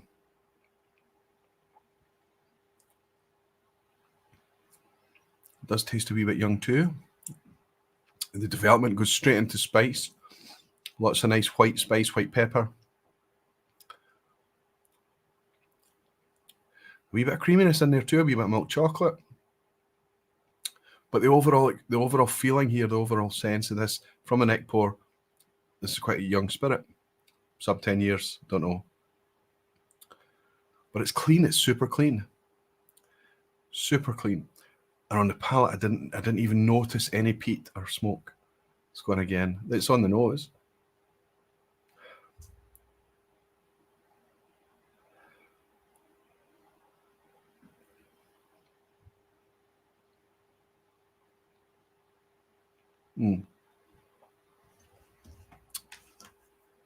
It's there, but this is like you would put this in the same realm as maybe I don't know, an Ardmore, a light Ardmore, or not Ardmore, but something that's only lightly peated. But this is Moorish. That cleanliness, that really clean, easy, and that nice kind of spiced finish. It means that you kind of want to go back in again. You know, sometimes you get that with a malt. It's quite a Moorish thing. It's quite brittle or fragile, so it dissolves and it disappears quite quickly, and it kind of means that you want to go back and recharge your palate a wee bit.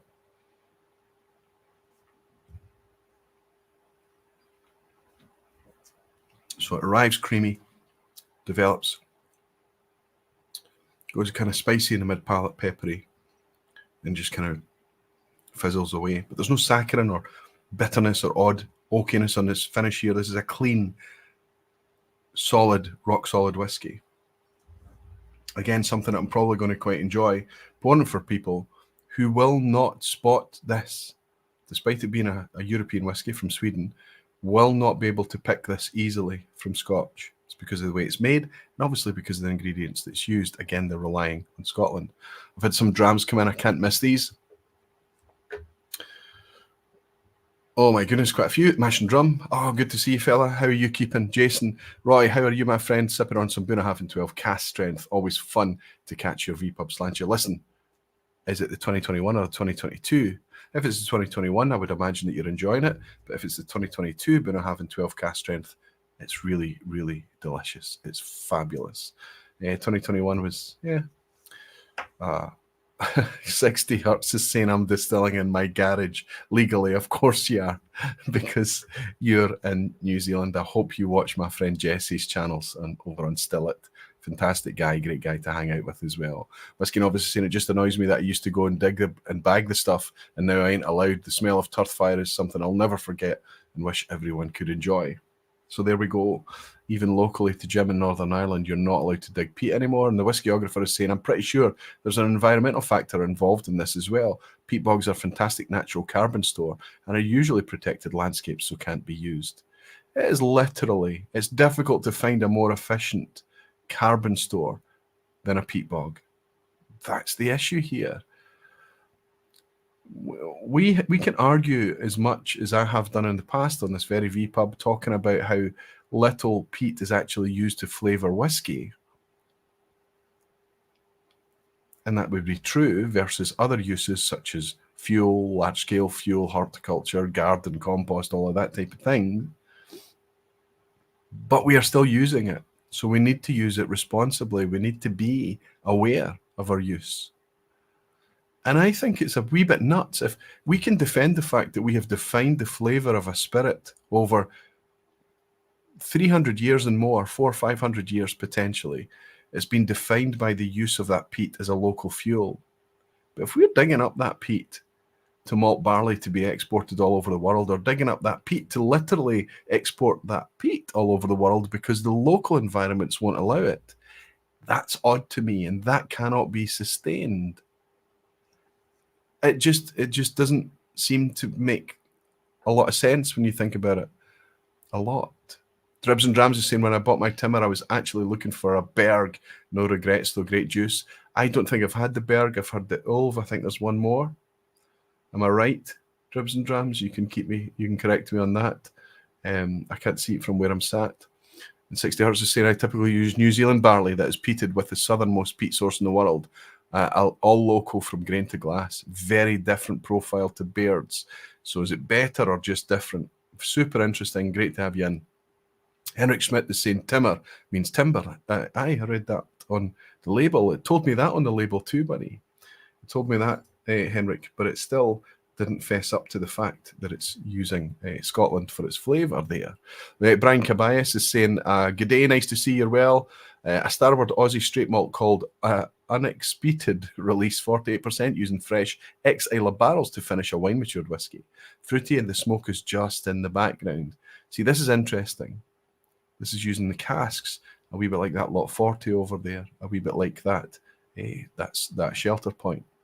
And Pedro has bought me a dram as well. Brian, thank you very much for your generous dram. Thank you. Pedro has also bought me a dram as well to say a welcome back dram while I sip a Kuboken 15-year-old you recommended. Pedro, just tell me that you're enjoying it as much as I have. That's the biggest heart sink that you can do behind a camera on YouTube when you're talking about whiskey. It's for somebody to say, I bought a whiskey that you recommended, and your heart just pauses, waiting to see whether they liked it or not, right? It's just jumped. Tommy Elmer is saying, if peat is outlawed to use as the smoke, someone will use something else. Will it be used even in Scotland? This is my point, Tom. If the peat is going to be locked down and we are going to have restrictions on it, surely we can't be exporting peat and peated malt all over the planet. It's not just about the fact that we're giving up our peat bogs or anything. It's not about ours or our stuff. Think about the shipping that's involved in this. We're literally tons and tons and tons of barley and tons of earth, dried earth, getting shipped all over the world in ships. It's not, when there's so much more to explore with local provenance of spirits, why are we trying to make Scotch alikes?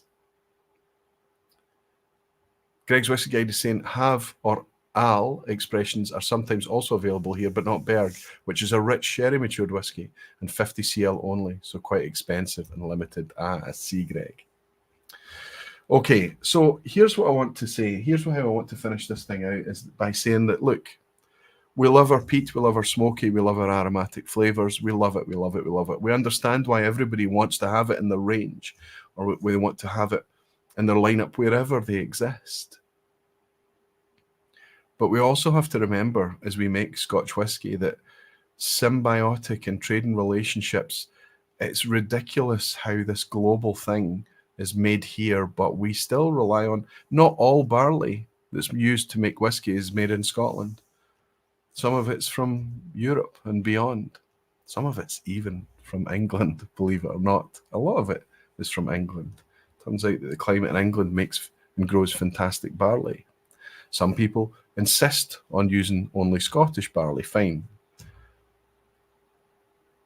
But it would be stupid to consider that Scotch whisky can be produced only with Scottish resources.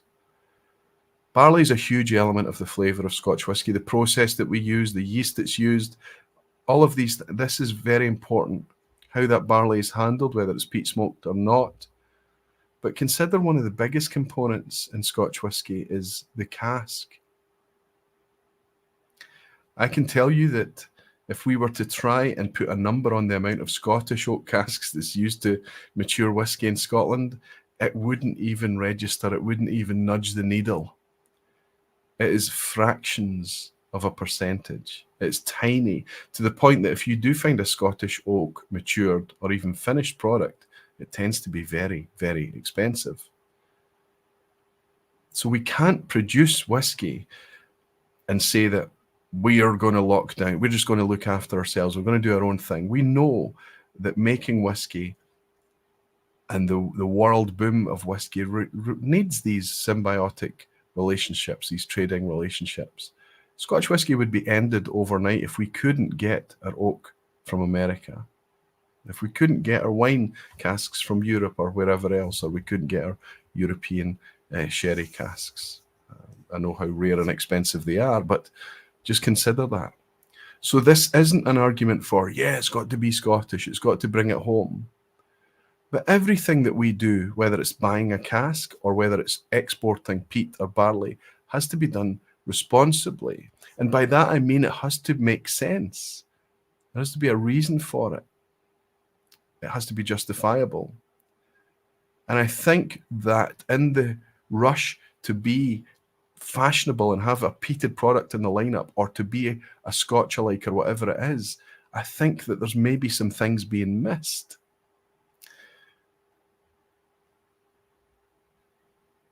Falsgraph is saying, I'll suggest a local whiskey maker to use beechwood smoke. If the laws here permit smoke, that may be an idea for local flavour, there being a World Heritage beechwood area. Perfect, Falsgraph. That makes perfect sense. Beechwood. I bet you it probably works, and it's interesting as well. Tommy T is saying we have a distillery in Texas where they smoke the malts for their single malt with local woods. It's a nice, sweet and savoury smokiness that is more subtle than peat. I'm not sure which one you're talking about, but I did use the Texas Balcones Brimstone example earlier with the Texas Scrub Oak, which is perfect. But they're smoking not the grain, obviously they're smoking the liquid, which is super interesting too. It's not to everybody's taste.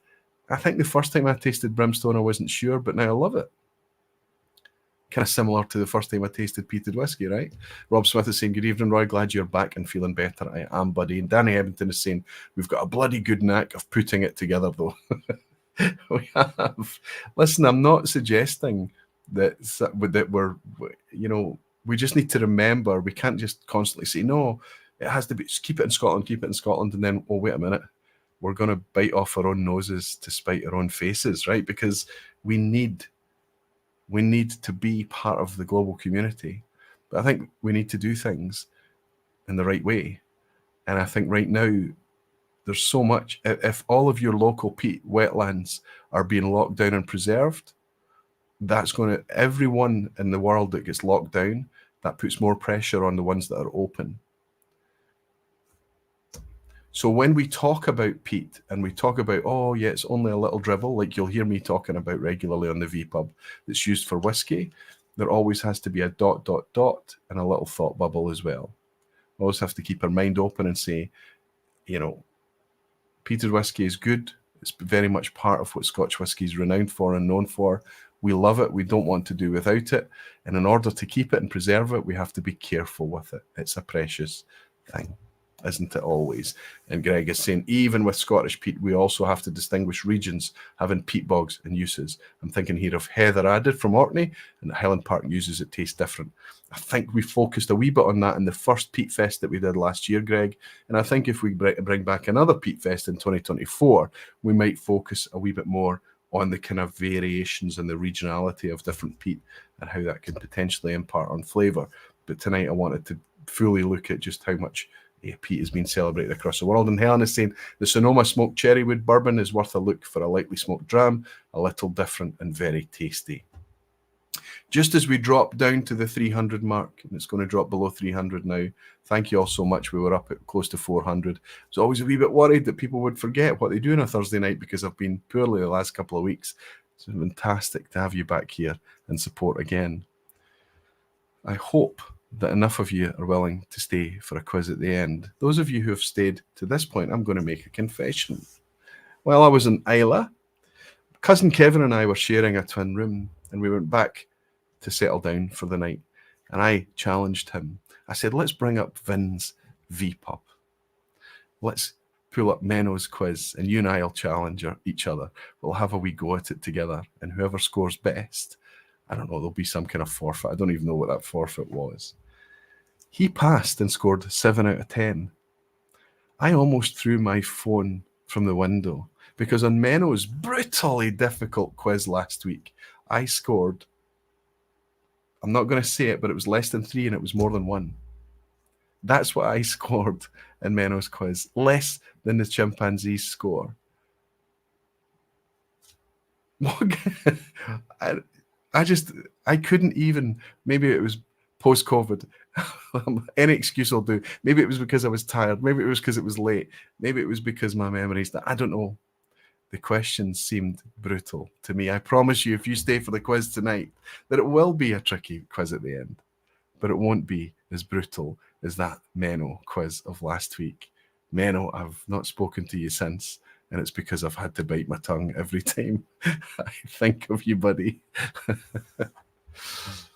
Quizzes are supposed to be about fun. They're supposed to be about education. They're supposed to be about, even if it's something that you don't know or can't know, that it makes you think or it makes you realize something, a concept. I just found myself getting really frustrated last week.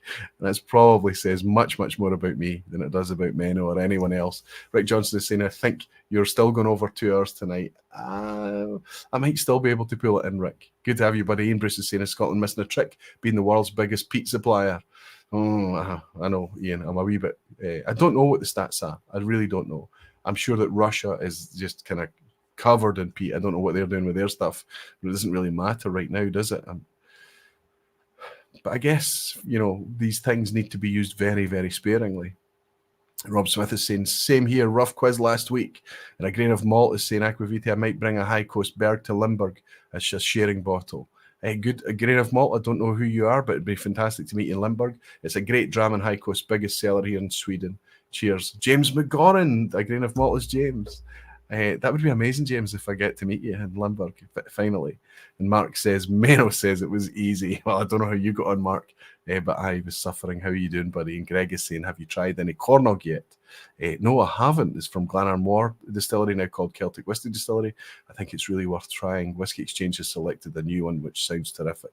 I don't think I've tried any Cornog yet from memory. And Molasses is saying, clearly virus-induced brain fog. Mike, I like you. Thank you for making excuses for me. Danny Hebington is saying, I need the Menno Almanac. And Lolander is saying, do you have any plans for off-location content? Perhaps a Limburg Whiskey Festival video? No, but a month from now, I'm travelling to the Isle of Raasay. I'm going to do a broadcast from one of the most remote distilleries in Scotland. It's only a few years old, Rassi. It's been bringing out product for 2 or 3 years now. I'm going to see where they're doing. I'm going to sit down with the folk there. I'm going to understand what's happening at Rassi, their plans for future distillery expansions all over the place. Whiskey growth and boom knows no bounds. I think that's going to be the theme of my trip to Rassi when I go up there. But I'm really looking forward to that, and that's the first Lowlander. That's the first one that I'm going to be doing in a while. Anyway, please consider staying for the quiz at the end. I do consider it to be somewhat easier than Menno's, but of course it's still full of banana skins, ass hattery, and all that kind of typical quiz at the end stuff. As Lowlander is saying, potentially, or it was Rick, I think Rick Johnson, that suggested I might go over, and it might, but it should only be by a couple of minutes. I'm feeling okay, but I'm very mindful of the fact of how little I've sipped tonight. Maybe not back to full health quite yet. Okay, let's bring in the quiz at the end. I'm going to have fun playing with this software because they've just given us a new way to do the layouts and things like that, but we'll stick with the traditional layout that we all know for the quiz at the end so far. Now, this quiz, it's only been modified ever so slightly. Some of the questions are here from when it was originally supposed to go out 2 weeks ago or so, but I've gone through and changed a couple of the things. Hopefully there's none that are too time sensitive, but it means that there isn't a theme tonight.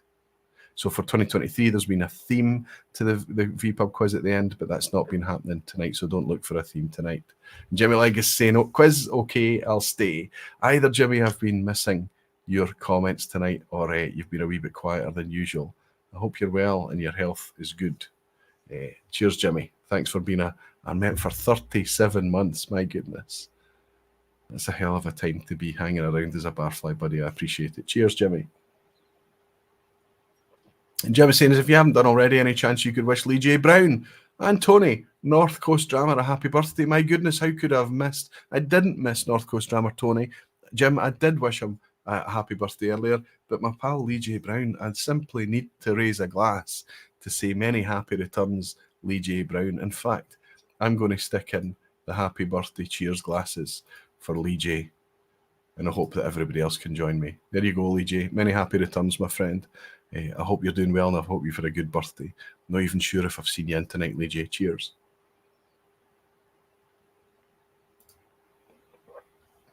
Okay, quiz at the end.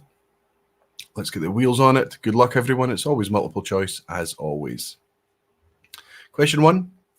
Which of these was once in use at Dalhousie, but is now no longer? Which of these was once in use at Dalhousie Distillery on Speyside, but now is no longer in use? Is it A, floor maltings? Is it B, Saladin box maltings? Or is it C, a Charles C. Doig pagoda ventilator? Now, that pagoda ventilator is that symbol of Scotch whisky production, right? It's that kind of almost kind of East Asian style architecture, but it's meant as a ventilator to aid the updraft, to aid the exhaust, to aid the smoke being drawn up from the kiln. It was famously invented by Charles C. Doig. Floor maltings is straightforward, that's obvious. Almost every distillery have had all the old distilleries at least had their own floor maltings at some point in the past. But Saladin box maltings was brought in. There's none that exist now, but it was a slightly more automated way to malt and dry the barley. All over the place. We've got E, A's, and we've got B's. And we've even got a C. Worry not. All of these things have once been in use at Dalhousie and is now no longer. They don't have floor maltings anymore. They use centralized maltings. So they had their Saladin boxes for a while, but they get rid of that. I think it was as far back as the 1960s. And Charles C. Doig Pagoda Ventilator, Dalhousie and Speyside was the first distillery to employ such a ventilator. It collapsed in 1917, the first one that went up. But they, as I say, they don't do any malting or kilning on site anymore, so there's no pagoda in use or need for a pagoda these days. So regardless of what you answered there, give yourself a point. Already, I'm a wee bit kinder than Menno, right? Menno, I hope you're doing well, buddy. Question 2. During the vPub, the last vPub I was live, it was with John Campbell, and during that vPub, we opened an old Lefroy 10-year-old, believed to be bottled in which decade. A wee question here for the loyal viewers, I suppose, but there was a 10-year-old that I opened, delicious 10-year-old Lafroig. Was it bottled in the 1970s, the 1980s, or the 1990s? A, the 70s, B, the 80s, C, the 90s. I opened that 10-year-old. John was able to give us a wee bit of information about it.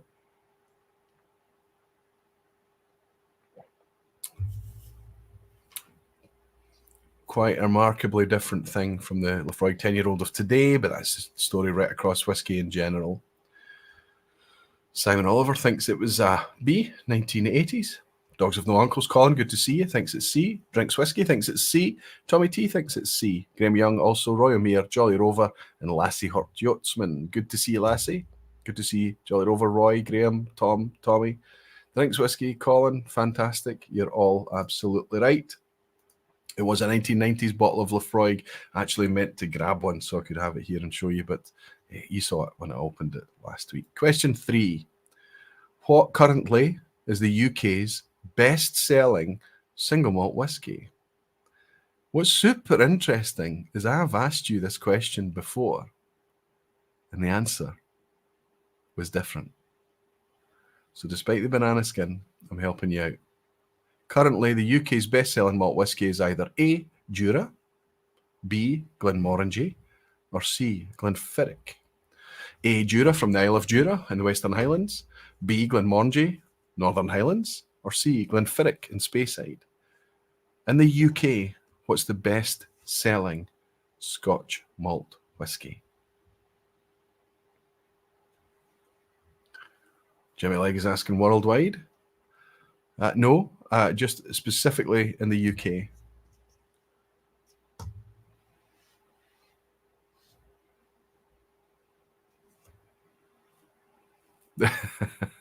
I can read this, Jimmy Legg.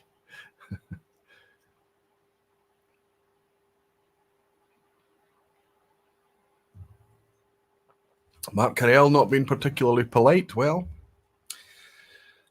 whatever you think of this whiskey, it is a product of amazing and successful marketing, salesmanship. It is Jura. Jura is the best-selling malt whiskey in Scotland right now. That's got so much to do with the volume market, the multiples, the very, very low margin, tight pricing. It's a volume model over anything else. Yeah, it's crazy. But back in, I think it was 2019, I last asked this question on the vPub. You guys will probably know better than me, but that has changed since then. Jura has recently, in recent years, become the UK's best-selling malt. Quite incredible. Question 4. Which of these brands rebranded twice in the space of 4.5 years? The original theme of these 10 questions was old and new or something, I think. So, maybe this is a hangover question. Which of these brands rebranded twice in the space of 4.5 years? Was it A, Mortlach, B, Highland Park, or C, Glenmorangie? So if they rebranded twice in the space of 4.5 years, there's 3 separate brandings in a very, very tight space of time. 5 years, 3 different brandings from this distillery. Jimmy Legg is screaming, I call shenanigans. What's the shenanigans, big guy? Recently got a Jura 2015 Tasteable, and it's an absolute belter. Oh, wow. It says Mark Alk. Mark Alk. Good to see you in, Mark. It might be the first time I've welcomed you here. But the Tasteable edition, he's saying it's a belter. I've not tried that one. Most of you have got this absolutely spot on. It used to be a Flora and Fauna, 16-year-old. And then in about, I think it was 2014, they changed to an on-age statement, the rare and old. And the prices just went absolutely crazy for 50 cl bottles. Nobody bought it. It stayed on the shelf. Of course, Diageo learned a lesson and they're never going to do anything stupid like that again. Pause for effect. And then they had to rebrand completely all over again in 2018. It's Mortlach I'm looking for. Mortlach is absolutely right. And they still haven't got it right. It's just bizarre. Just absolutely bizarre. It's amazing how you can make magic and bottle not magic. Question 5 is a picture. It's always a picture question. I'm looking at some kind of really quite antiquated machinery here. And I'm obviously just going to ask you, where are we? Are we on Islay at Bruichladdich? Or are we up in the Highlands at Fettercairn? Or are we in the Southern Highlands at Glengoyne? Where are we? We're looking at some kind of cool pulley system here. A wee bit of varnished wood in the background and a wooden staircase. It might be a steel staircase, actually. David Brody says, I'll always defend my Jura friends. Get past the 40% pish and there's some great drams. David, good to see you, buddy. Thank you very much for being so cool with us when we visited you last Saturday. But it's not about what's made at the distillery. It never is. It's not about the whiskey that's made. It's what makes it into the bottle. And it's how it's treated. It's how it's filtered within an inch of its life, dosed with colour.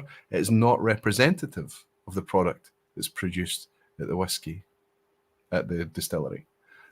I agree with you, spot on, David. Absolutely. Alistair Kirkland is saying mill, absolutely well spotted. We are in the milling room here, and I can tell you that we are in most of the equipment that you're looking at here, with some exceptions such as the steel cage and things like that, but most of that has been in place since 1881, and it's Bruichladdich. It is really quite an antique of a distillery as you walk around. Same year as Bunnahabhain, interestingly. And in fact, I think that the open ton mash tun at Bruichladdich is actually originally Bunnahabhain's. I'm not sure. I feel like it is. But it's fascinating to go into their mill room. I've been into Bruichladdich many, many times, but the last time when I went into Bruichladdich, the mill room was running. And to see all these pulleys and things running, that was fascinating to see. It's always been static and stationary in the past. Really cool tour at Bruichladdich. Loved it, loved it, loved it. Question 6. Which of these distilleries were originally planned for the Borders area before a partnership with a dating site founder created an opportunity on an island? So what I'm looking for here is somebody that's looking to the Borders, but through an opportunity with somebody who's known for founding a dating site, creates an opportunity for the distillery to be created on an island. Are we talking about A, Torrevik on the Isle of Skye? Are we talking about B, Harris, on obviously the Isle of Harris? Or are we talking about C, Isle of Rassay? Isle of Rassay, where I'm going to hopefully be hanging out in 4 weeks' time. Actually, it's the 20th. So it'll be 3 weeks' time. I'm in Rassay in 3 weeks. I need to chase that up and make sure everything's still okay. Oh, this is a wee bit all over the place. Most of you seem to be getting this absolutely right. Somebody's laughing at Jimmy Legg. What's he up to recently?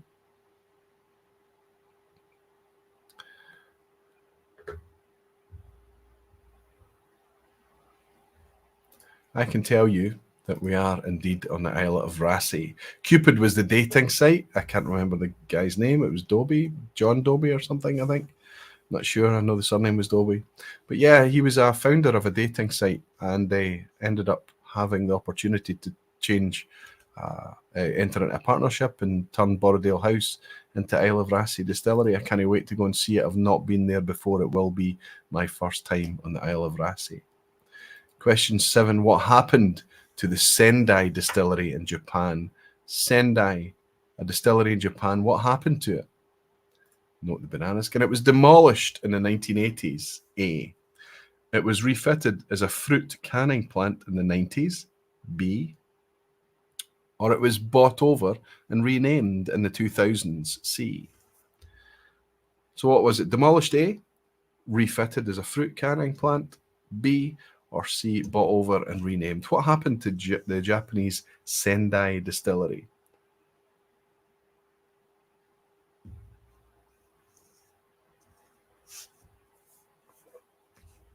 Rob Smith is spot on. D, destroyed by Godzilla. Classic. Superb, Rob. Looks like Jim, Whiskey Novice, is parachuting off to his bed. I've got 5.5 minutes in order to bring this under the 2 hours. Be the first time in years that we've had a sub 2 hour vPub, but that would be an achievement for me tonight, and I'll use the excuse of recovery required. It was purchased by Diageo and made into a vacation home for the devil, says Jimmy Legg, ever the cynic. I can tell you that it was, in fact, bought over and renamed in the 2000s. Sendai Distillery was actually Miyagikyo. When Asahi bought over Nika in 2001, they changed the name from Sendai to Miyagikyo for reasons that are currently best known to them. So Sendai Distillery is still standing. It's just known as something else. Miyagikyo was once known as Sendai. Question 8. Which of these distilleries was once the best-selling Islay malt, but today occupies 4th place? Why? My grammar there is terrible. Which of these distilleries was once the best-selling Islay malt, but today occupies 4th place? So Jura's jumped up when it comes to UK malts, but what we're talking about on Islay, what's the best-selling Islay? It used to be the best, it's now dropped to 4. What is it? A. Lefroy, B. Bamor, C. Lagavulin. Which of those is the 4th best-selling Islay malt? Used to be the first. Dogs of No Uncles, Colin is saying probably Bamor. Peter Box seems to also think Bamor. Alistair Kirkland has started with L. Good for you, Alistair. And Whiskey and Wine Trails, Tom is saying B. Bamor as well. Most people thinking B. Bamor. Oh, it's a tricky one tonight. I think it's tricky. I can tell you that because of the launch of the 1988 classic malts, which included a 16-year-old malt from Islay, such was the success of that by the late 90s, they were looking to the future and realizing they did not have the stock to keep up with the sales growth and the demand. Lagavulin in the late 90s was the best-selling malt whiskey from the island of Islay. It outsold Lefroy, it outsold Bamor, it outsold everything else. Because of poor forecasting, poor management, they were not able to hold on to that position. Lagavulin is going at full tilt now, and it's in great health, rude health, but it was kind of, you would think we would learn from our forecasting, right? You would think we would get a bit more canny with it.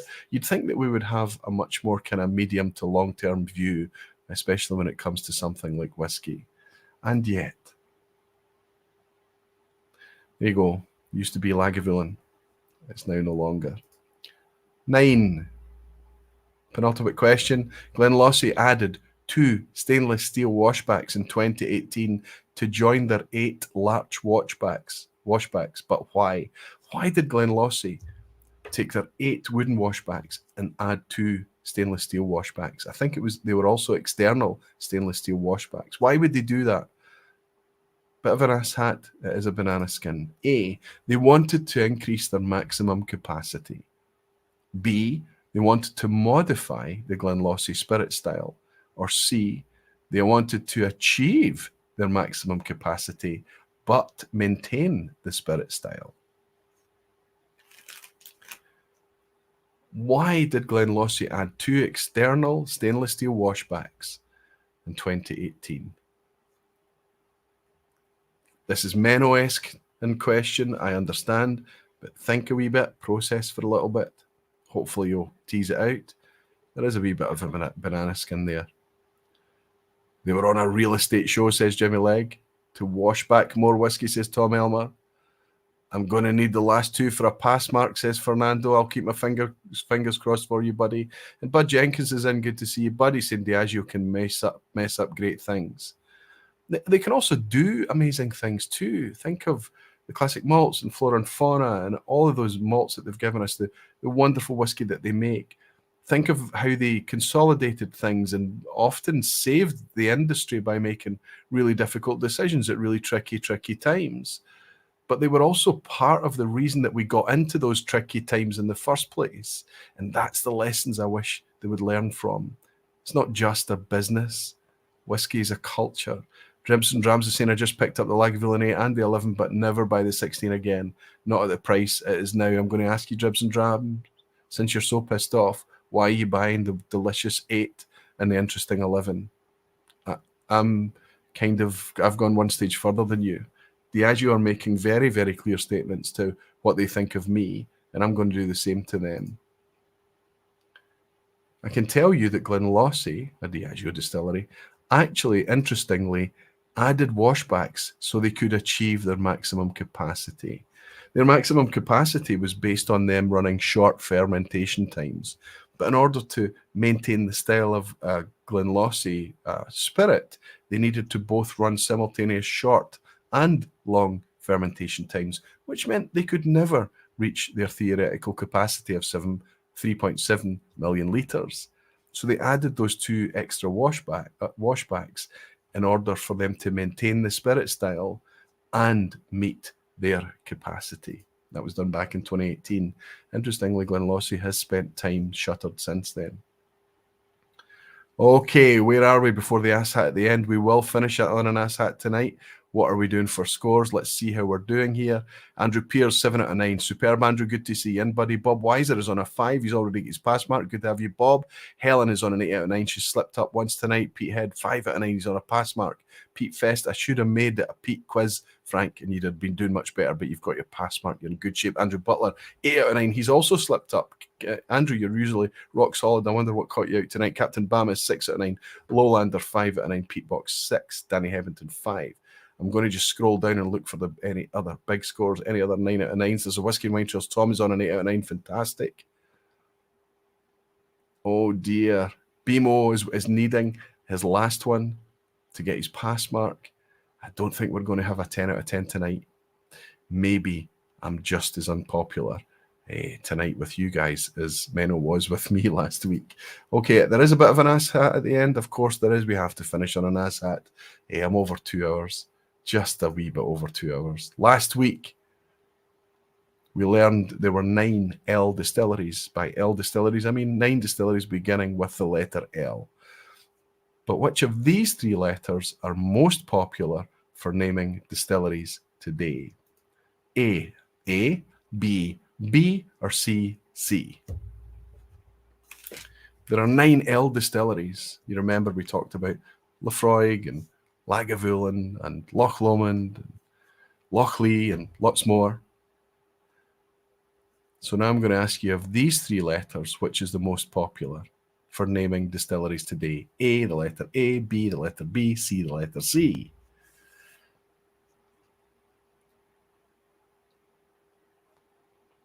As you quickly thumb through your malt whiskey yearbooks, because that's where I get it from. The majority seem to be going for A. No, quite a lot of you for B as well. A and B. Not a lot of people thinking that there are a lot of C distilleries. I'll give you Ardbeg, Ardmore, Ardnamurchan. I'll give you Ben Romack, Ben Riach, Ben Nevis. I'll give you Clynelish, Cragganmore, Cardew. That's kind of the theme that we're looking on. Okay, let's, I never have counted, but I guess A. Well, I can tell you that C, we have 7 distilleries beginning with C. We have Cairn, Clydeside, Colilla, Cardew, Clynelish, Cragganmore, and Craigellachie. Graham Fraser says A. Graham, we have Aberfeldy, Aberlour, Altovania, Aberargie, Avenjarrick, Ailsa Bay, Annandale, Arbickie, Ardnahoe, Ardmurchan, Ardross, Ardbeg, Ardmore, Auchentoshan, Knockroysk, and Altmore. 16 distilleries with A, but actually B takes the plaudits. Oops. B is the answer. I've not got an answer screen up, but I can tell you that it's B with Balblair, Ballandalach, Balmeenach, Balvenie, Ben Nevis, Ben Riach, Ben Rinnis, Ben Romack, Bladnoch, Blair Athol, Bamore, Bonington, Brayval, Brookladdy, Bunnahaven, The Borders, Brewdog, Brora, and Burnobenny. And of course, I remembered all of those and recited it off by heart, didn't I? Too slow, as Rob's in is celebrating, saying he made it. Greg's Whiskey Guide is saying, oh no. Pierre is saying A17, B16, C7, A. Oh, he's been counting. You've been counting away, Petehead. It'd be interesting to see what your numbers are up against mine. Drinks Whiskey managed a pass mark with 6 out of 10. Fantastic. Andrew Pearce got an 8 out of 10, and Andrew Butler just pips him with a 9 out of 10. Andrew Butler usually gets a solid. He's a shoe-in for a 10. but very, very close score tonight, despite that being a pretty tricky quiz. Falsgraf, 8 out of 10. Looks like you're happy about that, Falsgraf. Good to see you, Klaus. It's always wonderful to have you in. And Captain Bamus is on a 7 out of 10. High score for me, I think. Not that tricky then, Captain Bamus. Congratulations, well done. Same as Graham Young. Tremendous, Graham. Good score for you as well, Whiskey and Wine. Cheers, Tom. 9 out of 10. Well, okay. Something to celebrate, Tom. Jimmy Paul is on a 7 as well, and Roy Amir on a 6. Lassie Hort Otsman on a 7.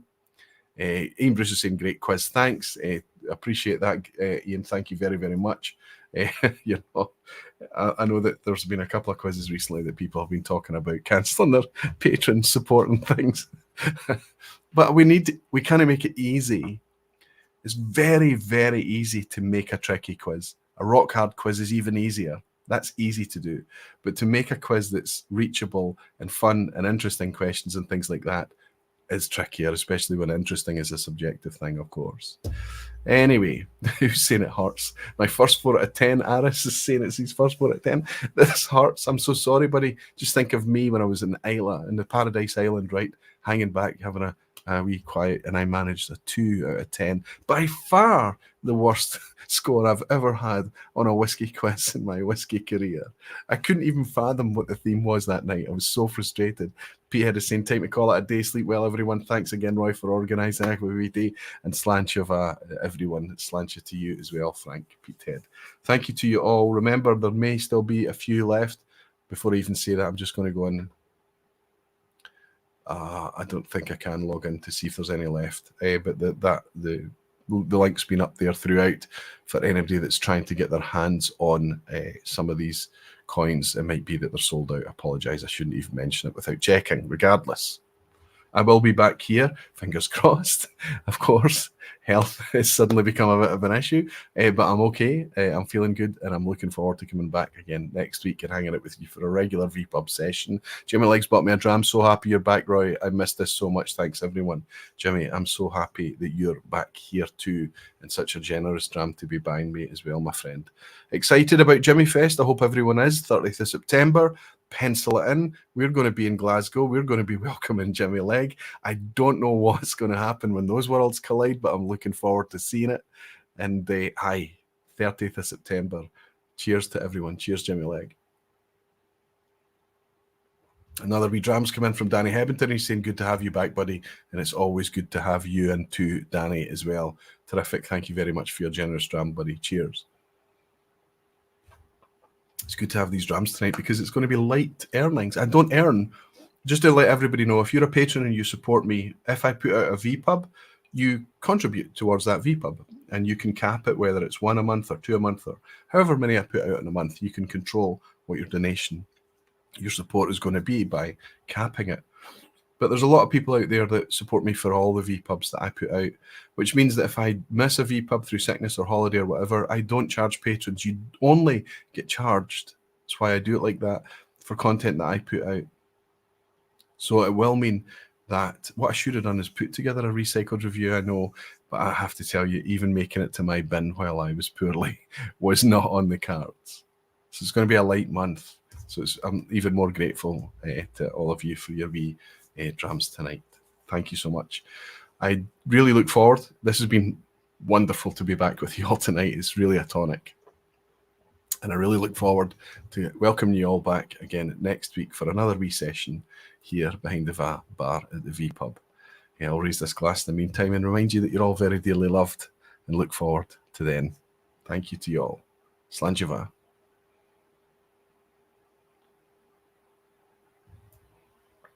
Literally, Slanjava to your good health.